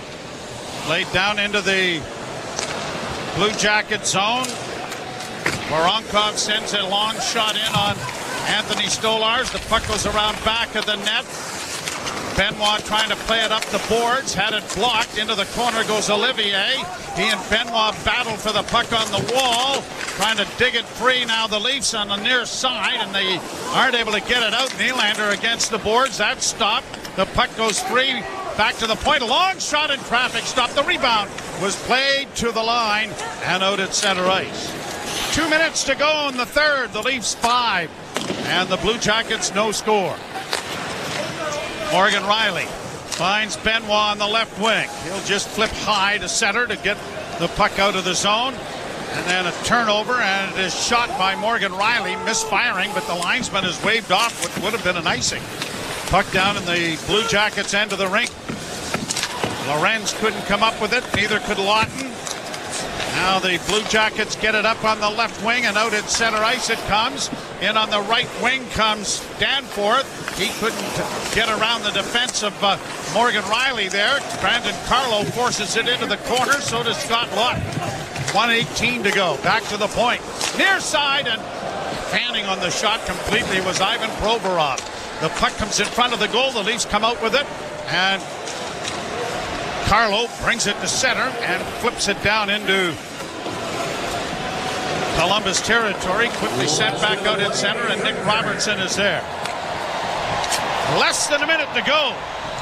Domi has played it deep into the end of the rink. Brought to center ice and played in over the line and down into the Toronto zone. Benoit up against the boards. 40 seconds left.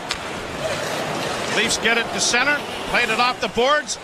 Robertson in the corner. Stops up at the half boards. Got it in front. Domi thought he had someone behind him because he let the pass go right past him. Brought in by Boone Jenner.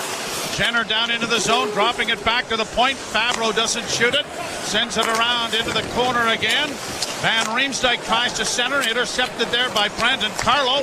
He'll play it around on the far wing. Yarncrook couldn't get it out. 9 seconds left. And time is going to erase itself. And Anthony Stolarz gets his second shutout as a Leaf and his 10th in his career, as he is perfect in handling 27 Columbus shots.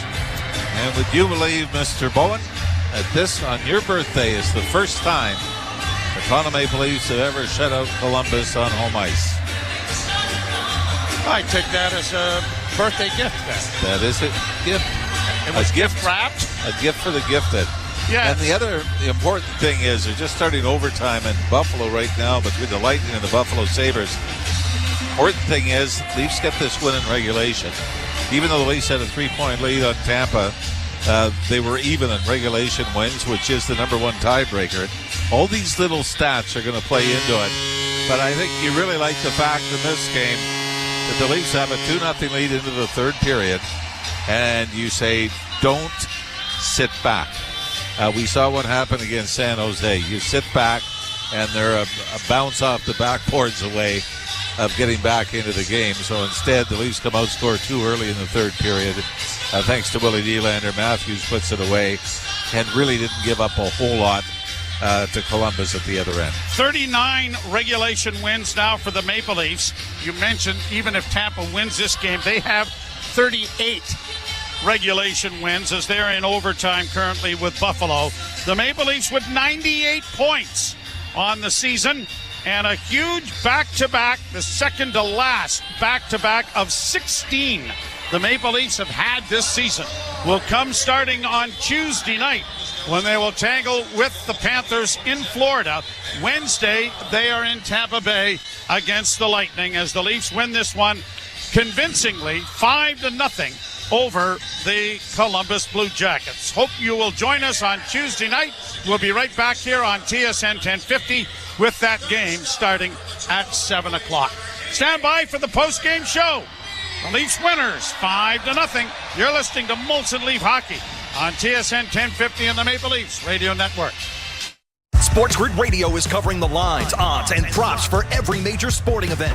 The Final Four. Cinderella's a cute story. Cinderella always goes home at midnight. MLB opening week. They are stacked, and the Dodgers had that win total yesterday, posted at 103.5 for good reason. And the NFL Draft and the Masters are on the horizon. He's already sub 5-1 to win the green jacket. If you're betting on it, we're covering it. They're plus 320 price right now to win the World Series. Sports Grid Radio, channel 159 in the car and on the SiriusXM app.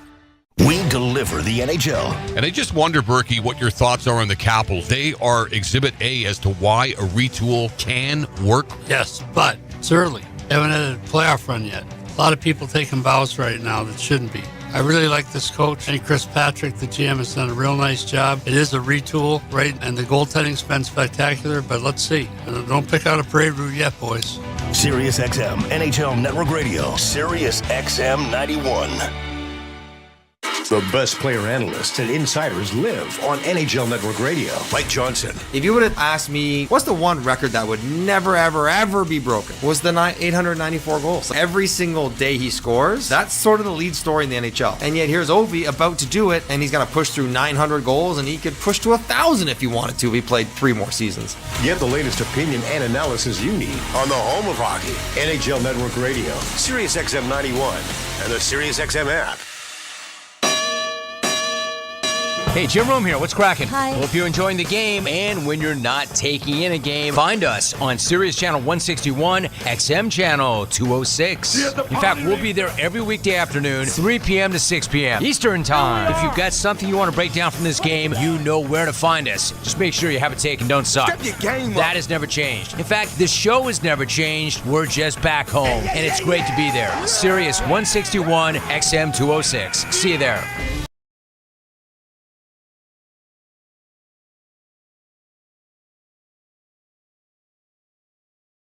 Hey, you. Yeah, you. I'm talking to you, one of the thousands of people that's hanging out with us here in the chat for the Final Four. We're running our SickKids Hospital Bracket Mania campaign where we're raising money for a local hospital in Toronto, which is doing amazing, amazing work and just celebrated a huge anniversary. 150 years for SickKids Hospital. Thanks for chatting it up and enjoying this March Madness live hangout with us. So why not make it official?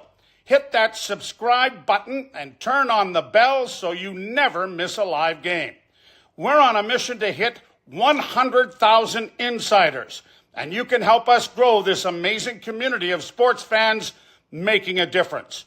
Join the conversation, keep it classy, and we'll see you in the chat.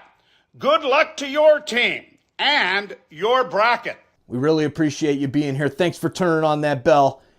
We'll see you back in the chat.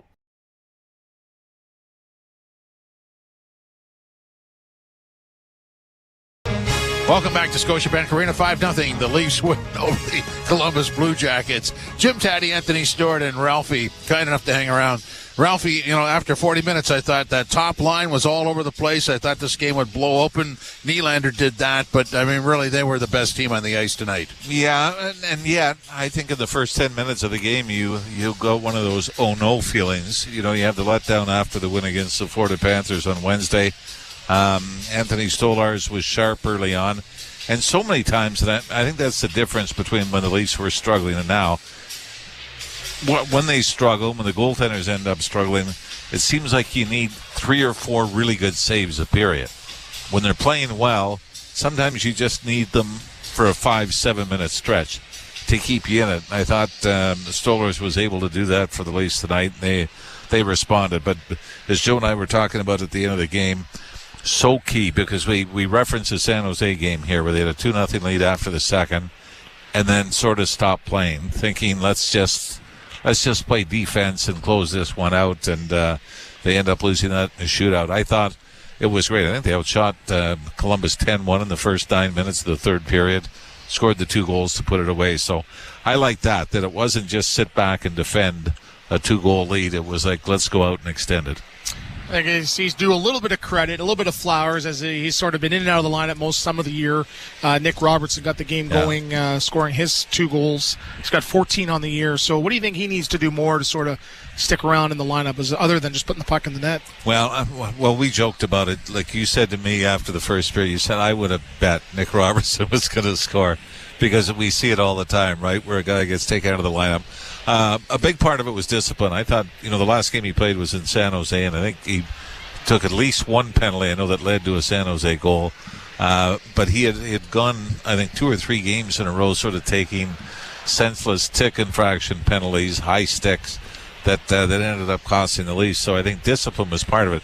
I mean, you've got to realize, even though we say, he's a sniper, he's a scorer, he's got to score, we're asking him to do that in 10, 11 minutes? 10 minutes, yeah. A night. Yep. And here he's on the 4th line. I honestly thought he'd start on the 4th line, and then you might see Yarncroc and Robertson switch and have him move up to play with Max Domi again and Scott Laughton to maybe be a little more of an offensive line. But obviously Craig Berube liked him just fine in the first 2 periods as they were able to produce a little bit of offense. Some physical play by the Leafs tonight. Benoit and Lorentz got into separate bouts, and it was required. There's a toughness to this team. I asked this to Stu in the pregame. How much tougher is this team than the one we had last year at this exact time? What did Stewie say? La même chose. Stewie would know. Stewie would know better than me.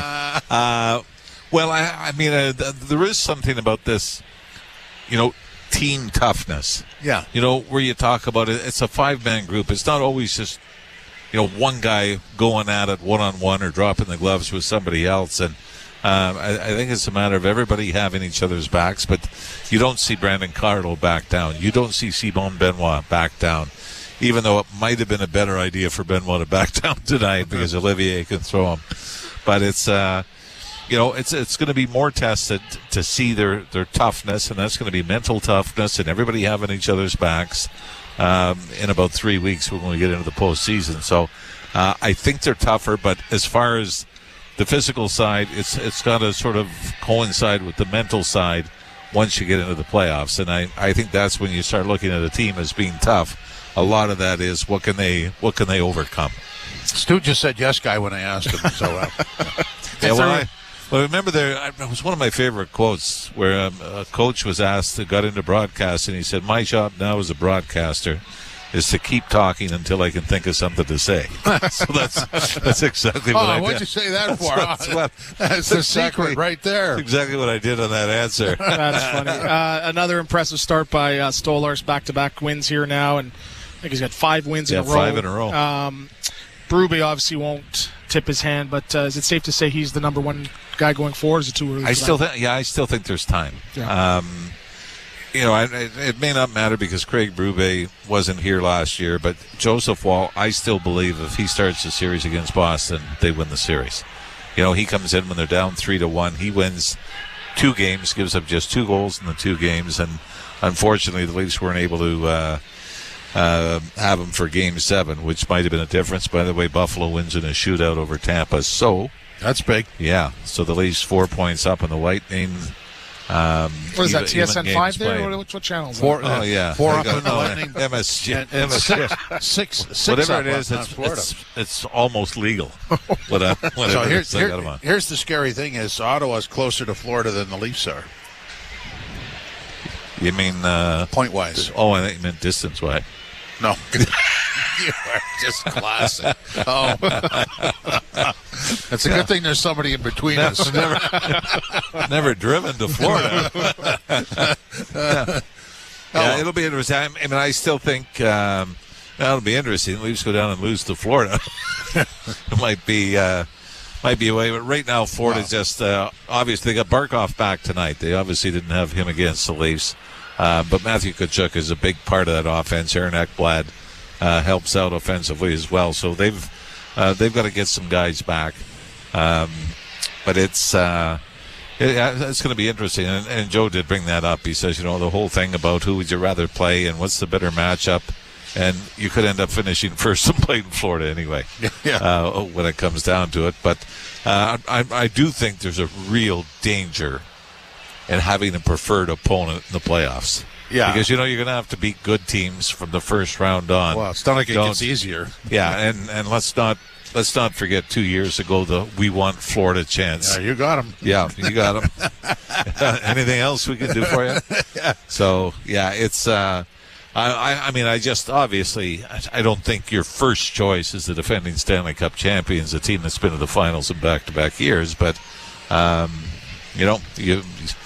you go all through the cliches, one game at a time, give 110%. Thank God for the ability, and we got a good bunch of guys here. Ralphie, thanks very much. Appreciate it. I'll text you when I'm home. Thank you. Wow, that's a worry. Okay, 5-0 Leafs over Columbus. Leafs game night, TSN 1050 and the Leafs Radio Network. The Stanley Cup Playoffs Bracket Challenge presented by Skip is back. Oh, yeah, baby. And now it's time to take your shot. Face off against family and friends and see if you can predict this year's playoffs. McDavid shoots and scores! Can you pick the perfect bracket and claim the ultimate prize? A trip to a 2025-26 NHL event. Sign up today for a chance to win exclusive prizes at NHL.com/bracket. Touchdown. Great catch. Give me a high five. 5 minutes later. Interception. Awesome play. Give me a high five. 2 hours later. Eddie, did you order 20 high five specials from 2-for-1 Pizza? You kept asking for high fives. I meant, never mind. I'm hungry. High five. Buy any large traditional pizza and get up to 3 medium 1-topping pizzas for just $5 each. 2-for-1 pizza. 2-for-1. Switching your winter tires back to all seasons is a great time to visit Maple Toyota. They'll store your winter tires and ensure your all seasons are good to go. If new ones are recommended, Maple Toyota has top names like Goodyear, Dunlop, and Michelin, all backed by their price match guarantee. For all your tire needs, trust the experts at Maple Toyota, near Canada's Wonderland in the Maple Auto Mall and mapletoyota.com. Part of the Zankin Auto Group. Leafs game night live from Scotiabank Arena. Jim Taddy and Anthony Stewart with you. 5-0. The Leafs win. You could see the build there. I mean, obviously there was a bit of a negotiation going on in the first 40 minutes. But how many times did I say to you that I can't believe that the Matthews, Marner, and Nyes line didn't blow this game open? They were all over the place. Yeah, I think Matthew Nyes probably had about 5 or 6 scoring chances. 3 of those, I think, in the third period, and he was just snake bitten there too. And but a player like Austin Matthews, when he gets lost in that slot, that puck is going in 9 times out of 10. He roofed it where I don't even think Merzlikins even knew it went behind the net, in the net. But again, they just took advantage of a Columbus Blue Jackets. I think Columbus, beat themselves. 17 giveaways. They were bumbling the puck, throughout the neutral zone, and Toronto just had to not necessarily sit back, but just pick their spots, stretch the zone in the right times, have a good F3, and they just capitalized on the opportunities and the mistakes that Columbus did. But most importantly, they took advantage of a goalie that was struggling. .840 save percentage over his last 5 games, and I'm sure the scouting report was there's a lot of goals maybe going in through the wickets there. So you saw on the Robertson shot on the ice, Nylander coming up from behind the net on the ice too. So again, that's a great job by the scouting staff and knowing, hey, you know what, this is how you beat this goaltender. Yeah, the Columbus situation, when you watch them, as you say, they were generous there. I think that the positive I would take out of this from the Leafs is they didn't try to stretch pass or blow them out of the rink. They played within their system, even though they had a lot of offensive chances, didn't they? Yeah, but I think, especially with McCabe out, they had to pay attention to those details on the defensive end of the puck. And, Tanev as the leader back there, when did they really get into any major trouble, right? There was not really... In their own zone, no. I don't think there was any 2-on-1s, very few 3-on-2s. And just the confidence back there and getting the puck out. And, Philip Myers came in and did an admirable job for a guy that sat for close to a month. And he came in and, did a pretty decent job just, keeping it simple. So I think when they play that simplistic hockey, it actually creates more opportunities offense. Good defense leads to good offense. I know it's pretty cliche in saying that, but that was sort of a picture-perfect moment for the Leafs tonight in doing that. Yeah, I'm just looking at his time. He played 16:05. Robertson played 10:09. And those two guys were noticeable in a positive fashion. Obviously, Robertson scoring, but Myers, you're not supposed to notice a defenseman, and you didn't really, but you did notice he has a pretty good shot. You remember that, and you're looking at him because you haven't seen him play in a month and thought he looked okay out there. Yeah, he almost looks like a replica of Carlo, right? Big, tall, lanky, and I don't think he's as smooth skating or is as defensively aware, but, he came in and did his job. He came and did his job, kept it simple, did his job tonight. Leafs win 5-0 over Columbus. Leafs game night live from Scotiabank Arena. TSN 1050, the iHeart Radio app, and the Leafs Radio Network. Did you know you can get home and away feeds for every MLB, NHL, and NBA game on your phone? 3 for the win. He got it! Every game, all season. It's all on the SiriusXM app. It's out of here! Sports, the way they're meant to be heard. With your hometown announcers just a tap away. It is gone! An incredible finish! Search for your team and tap the plus sign to add it to your library. Every game, all season. Get closer to your team with the SiriusXM app. Shoot, he scores! The countdown to history is on. Alexander Ovechkin, one of the greatest to ever play the game, is chasing hockey immortality. And to the backhand, he scores! Every goal brings him closer to legend status. And SiriusXM is your front row seat to the action. Alex Ovechkin! Live every game, plus catch exclusive interviews with those who know him best, former teammates, coaches, and legends of the game on the SiriusXM app. Brad Ovechkin scores! The Great Chase is on NHL Network Radio. The Power Play with Steve Koulias. General manager of the Winnipeg Jets, Kevin Cheveldayoff. What would finishing first overall mean to the organization, Kevin? Well, I think any time that, you can finish in an area where you're getting recognized, it's special. But again, the important thing for us is process. Is when we buy into playing the way we need to play, then, we feel comfortable that we'll win more games than not. And then you let the chips fall where they may. The Power Play, weekdays 3 p.m. Eastern on NHL Network Radio, SiriusXM 91, and the SiriusXM app. The Point with Boomer Gordon. For months, I've been listening to hockey people warn the Sabres. Don't move on from Dylan Cousins. This is the one you'll regret. The fact that you're trading in division is amazing to me. This guy can come back and haunt you like every Sabre does. But if I'm an Ottawa Senators fan, Jake, I'm over the moon on this trade. Point with Boomer Gordon. 1 p.m. Eastern on NHL Network Radio, SiriusXM 91, and the SiriusXM app.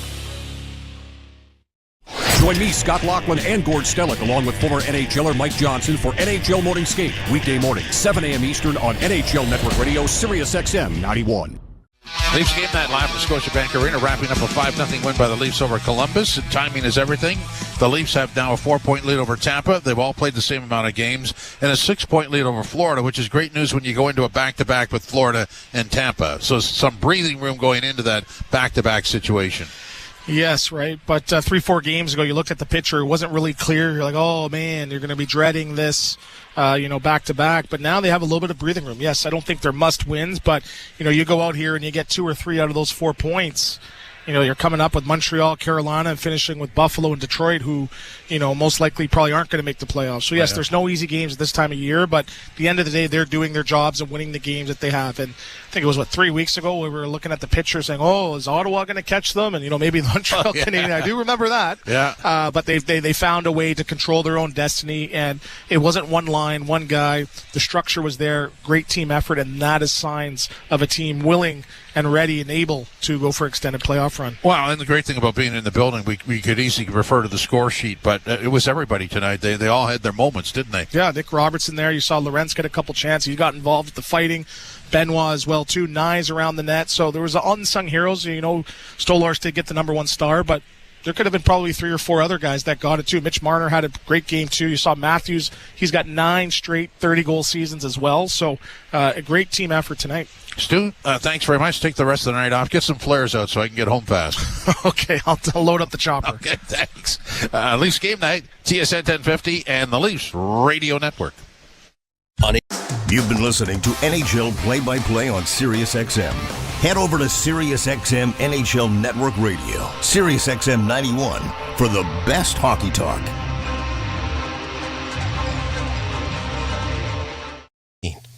And so now you think about all these kids going to high school, and we never had this.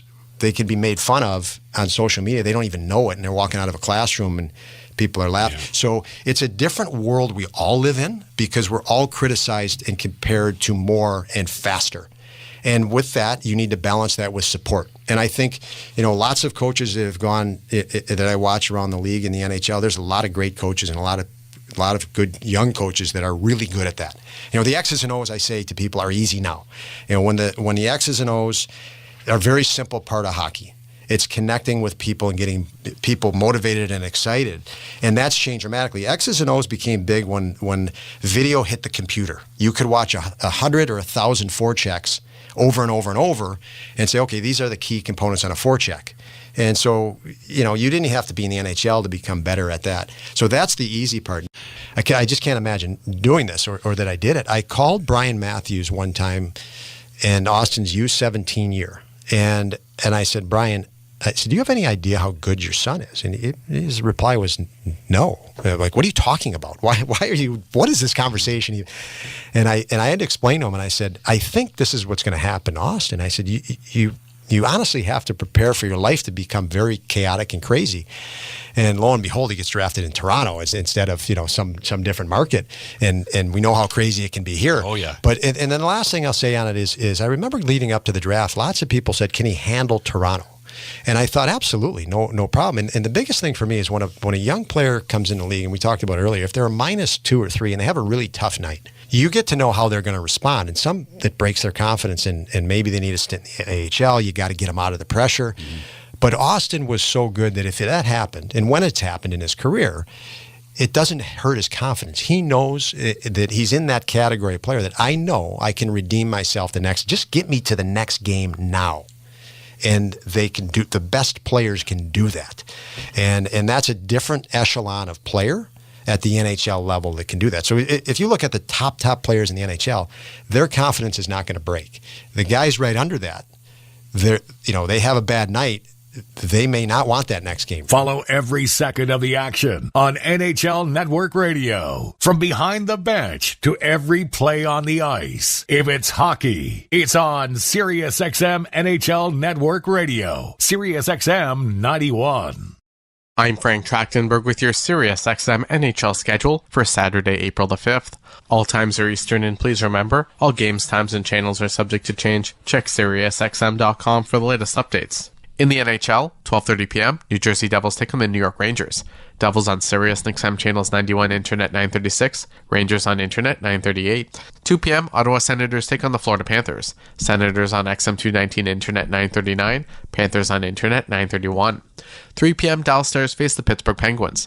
Stars on XM 220 Internet 928, Penguins on Internet 941. 4 p.m., Vancouver Canucks face the Anaheim Ducks. Canucks on XM 221 Internet 948, Ducks on Internet 920. 4 p.m., LA Kings face the Edmonton Oilers. Kings on Sirius XM channels 91 Internet 932, Oilers on Internet 930. 7 p.m., the Utah Hockey Club faces the Winnipeg Jets. Utah on XM 222 Internet 947, Jets on Internet 951. 7 p.m., St. Louis Blues face the Colorado Avalanche. Blues on XM 221 Internet 944, Avalanche on Internet 926. 7 p.m., Toronto Maple Leafs take on the Columbus Blue Jackets.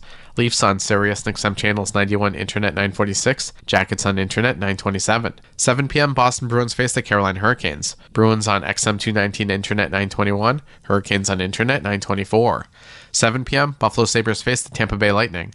Sabres on XM 220 Internet 922, Lightning on Internet 945. 7 p.m. Montreal Canadiens take on the Philadelphia Flyers. Canadiens on Sirius XM channels 167 Internet 934, Flyers on Internet 940. 10 p.m. Calgary Flames take on the Vegas Golden Knights. Flames on Sirius XM channels 167 Internet 923, Knights on Internet 949. 10 p.m. San Jose Sharks face the Seattle Kraken. Sharks on Sirius XM channels 91 Internet 942, Kraken on Internet 943. For 24/7 coverage of the NHL season and hockey across the world, keep it locked on Sirius XM NHL Network Radio, channel 91. SiriusXM Fantasy Sports Radio is the place for expert advice, strategy, and information from the best fantasy sports analysis to win your league. Plus, hear pick-by-pick coverage of live drafts and interviews with top players, coaches, and team executives on SiriusXM 87. New York Rangers legend and Hockey Hall of Famer Mark Messier joined Scott Laughlin on SiriusXM NHL Network Radio, Channel 91, to share what it was like to play in the 1994 finals with the New York Rangers, as well as ending the 54-year drought for the franchise and how that team represented what a hockey team is all about. Well, look, I'd be remiss if I didn't ask you about 1994 as well. You mentioned Mike Keenan. We spoke with him in studio a couple of weeks ago. He still speaks so highly of you and of that run. So take us back to ending the 54-year drought. In Game 7, you get a power play goal. You shovel a puck underneath of Kirk McLean. Stands up as the game winner, as it turns out. So take us back to that hot, steamy night. What was it, June 14th of 1994 at the Garden in New York?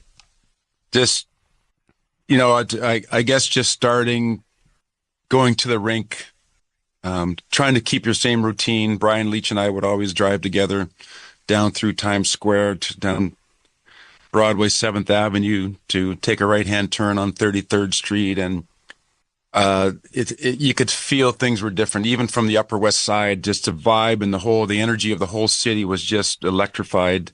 Getting down towards Madison Square Garden, seeing the crowd already starting to build, the police officers surrounding the Garden. It was a carnival-like atmosphere. Obviously, we knew we were something on the cusp of doing something that hadn't been done in 54 years. The magnitude of it was palpable. I mean, the energy, just everything just seemed to be so electrified. You try to keep yourself in the moment. You try to stay with your routine. Obviously, there's much more at stake. And then, we found ourselves, much like we did in 87, up 3-1 in the series, losing to the 5th game, where it was pretty much a foregone conclusion that New York Rangers were finally going to win a Stanley Cup after 54 years. Only to find ourselves, the party atmosphere got a little bit delayed and then had to go back to Vancouver, which again, we got trounced in Vancouver, just like we did in 87. And now we're coming home for Game 7. And the same thing happened. It just, we felt good about our chances. We felt we were a better team than Vancouver. We felt that we should have wrapped up the series earlier against Vancouver, but that's the greatest thing about sports. You can think all you want, but the reality is, they got a heartbeat over there too. They got pride over there too. They're there for a reason because they're a great team. And here we are in Game 7 and happen to go out and execute a great game plan to beat a very hungry, very young, very physical, hard team to play against in Vancouver. And luckily for us, we had a lot of experience. We had a dynamic, incredible amount of talent with Brian Leach and Sergei Zubov, Alex Kovalev, Adam Graves and Mike Richter and net, and then sprinkled in with some veterans, some hardened veterans with McTavish and Tikkanen and Steve Larmer and Noonan and Mateau and Jeff Bukaboom and Jay Wells and all the amazing players that banded together that year to create maybe not the most skilled team that's ever won a Stanley Cup, but if you look up the word team, they could put the 1994 Ranger team right there, and that year, that team epitomizes what a team is all about. Get the latest news, opinion, and analysis from MMA to boxing and the professional wrestling world 24/7. SiriusXM Fight Nation, SiriusXM 156, and the SXM app. I'm Frank Trachtenberg with your SiriusXM NHL schedule for Saturday, April the 5th. All times are Eastern, and please remember, all games, times, and channels are subject to change. Check SiriusXM.com for the latest updates. In the NHL, 12:30 p.m., New Jersey Devils take on the New York Rangers. Devils on Sirius XM channels 91, Internet 936. Rangers on Internet 938. 2 p.m., Ottawa Senators take on the Florida Panthers. Senators on XM 219, Internet 939. Panthers on Internet 931. 3 p.m., Dallas Stars face the Pittsburgh Penguins. Stars on XM 220, Internet 928. Penguins on Internet 941. 4 p.m., Vancouver Canucks face the Anaheim Ducks. Canucks on XM 221, Internet 948. Ducks on Internet 920. 4 p.m., LA Kings face the Edmonton Oilers. Kings on Sirius XM channels 91, Internet 932. Oilers on Internet 930. 7 p.m., the Utah Hockey Club faces the Winnipeg Jets. Utah on XM 222, Internet 947. Jets on Internet 951. 7 p.m., St. Louis Blues face the Colorado Avalanche. Blues on XM 221, Internet 944. Avalanche on Internet 926. 7 p.m., Toronto Maple Leafs take on the Columbus Blue Jackets. Leafs on Sirius XM channels 91, Internet 946. Jackets on Internet 927. 7 p.m., Boston Bruins face the Carolina Hurricanes. Bruins on XM 219, Internet 921. Hurricanes on Internet 924. 7 p.m., Buffalo Sabres face the Tampa Bay Lightning.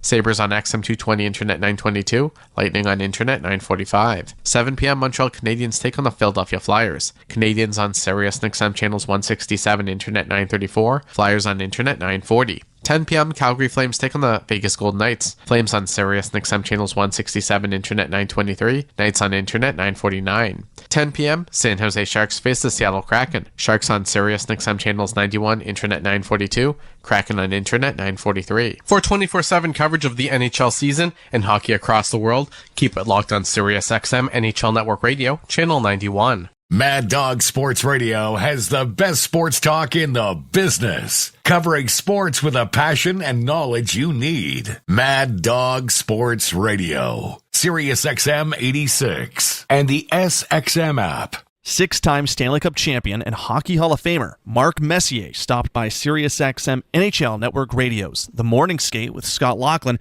to discuss what Game 7 means to him and what it's like to also lose a Game 7.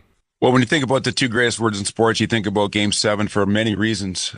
Obviously, to get to a Game 7, both teams obviously very evenly matched from the literal sense, the Game 7. You don't have to be a sport fan to understand that something's big at stake and that you will go watch it, even if you don't know the teams, you don't know the players, you know the backdrop, because it's the greatest form of reality TV in the world, because there is going to be a winner and a loser. A lot at stake, obviously. But for me personally, it's a lifetime journey to acquire the skill set that's required to be able to perform when the stakes are the highest, under the most scrutinized pressure, when you're expected to perform. And you think about a Game 7 moment or Game 7, that's when you have to perform. It's a winner or go home situation. And what are the skill sets that are required to do that? Obviously, we've practiced our game and honed our skill set for years and years and years, tens of thousands of hours of honing our skills. But emotionally, mentally, what prepares you to play in those moments and perform when you're expected to? That, I think, is what really defines a Game 7 moment for the players that have excelled in Game 7 moments. And what are those life lessons that we can teach our young boys and girls, and the skill sets required to do that? The breathing, it's being able to slow your heart down and your blood pressure goes up, and your decision making is rash and concentration varies because of all of it.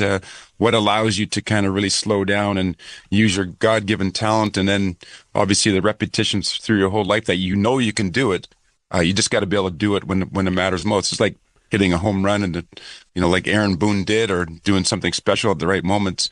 And I think the educational part of the docuseries is really fascinating to me there, to help our young boys and girls who will be faced with big decisions in their life. And you don't have to be a sport fan to have a Game 7 moment in life. Everybody's faced with decisions that are going to alter the trajectory of their lives in one way or another there. And we're trying to figure out what those skill sets are.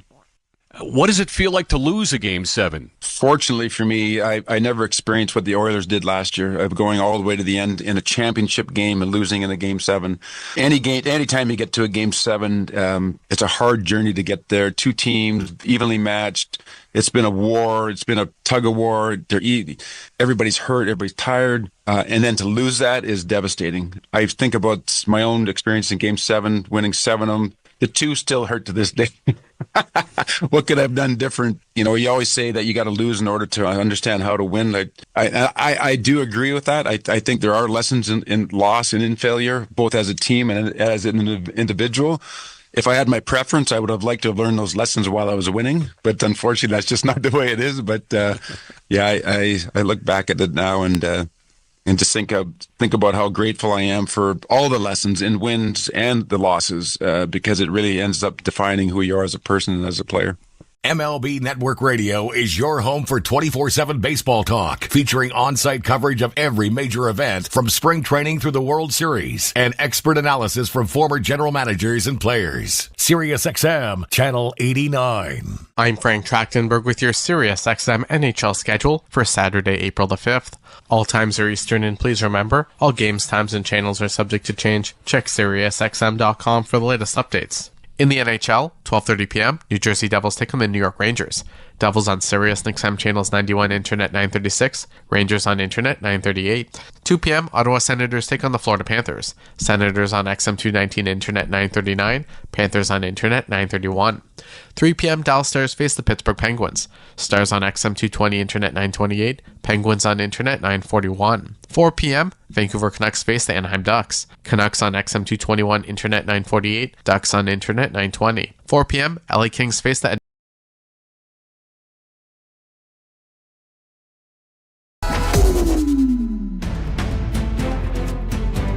The tournament is here. March Madness is here. The craziness is here. Don't forget, hit that like button down below and share this link out so we can get more basketball fans here in the chat, hanging out with us, cheering on your favorite team. Clayton steals it and lays it in. Clayton a good look. Hit 6. Check out our new website, www.torontosportsinsider.com, and check out the link that is in the description as well as in the chat that shows where all of the live viewers are watching from.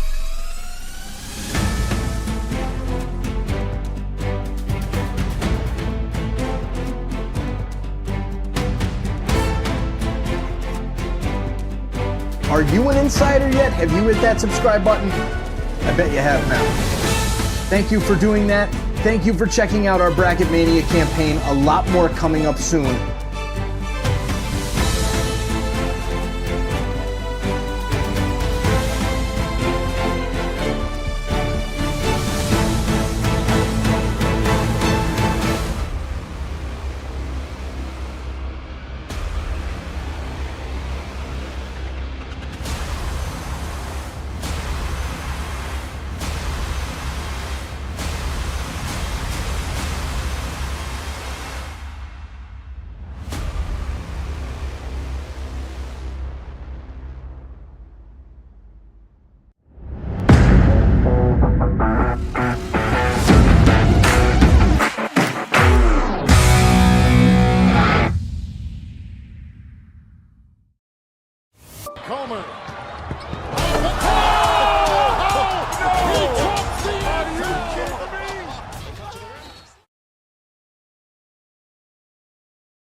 Could you look around the dressing room, or could you look on the opposing bench, and could you figure out those that wanted to be the hero and those that just wanted to avoid making the mistake. I mean, was that plain for you to see that there were those that wanted the puck on their stick with the game on the line that could thrive under pressure, and then you had the opposite as well?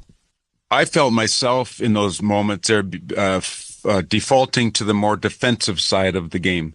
And then I played with my right winger, who I won 6 Stanley Cups with, Glenn Anderson. He was the kind of guy that was trying to, really drive hard offensively and take the game and try to score the winning goal. And we're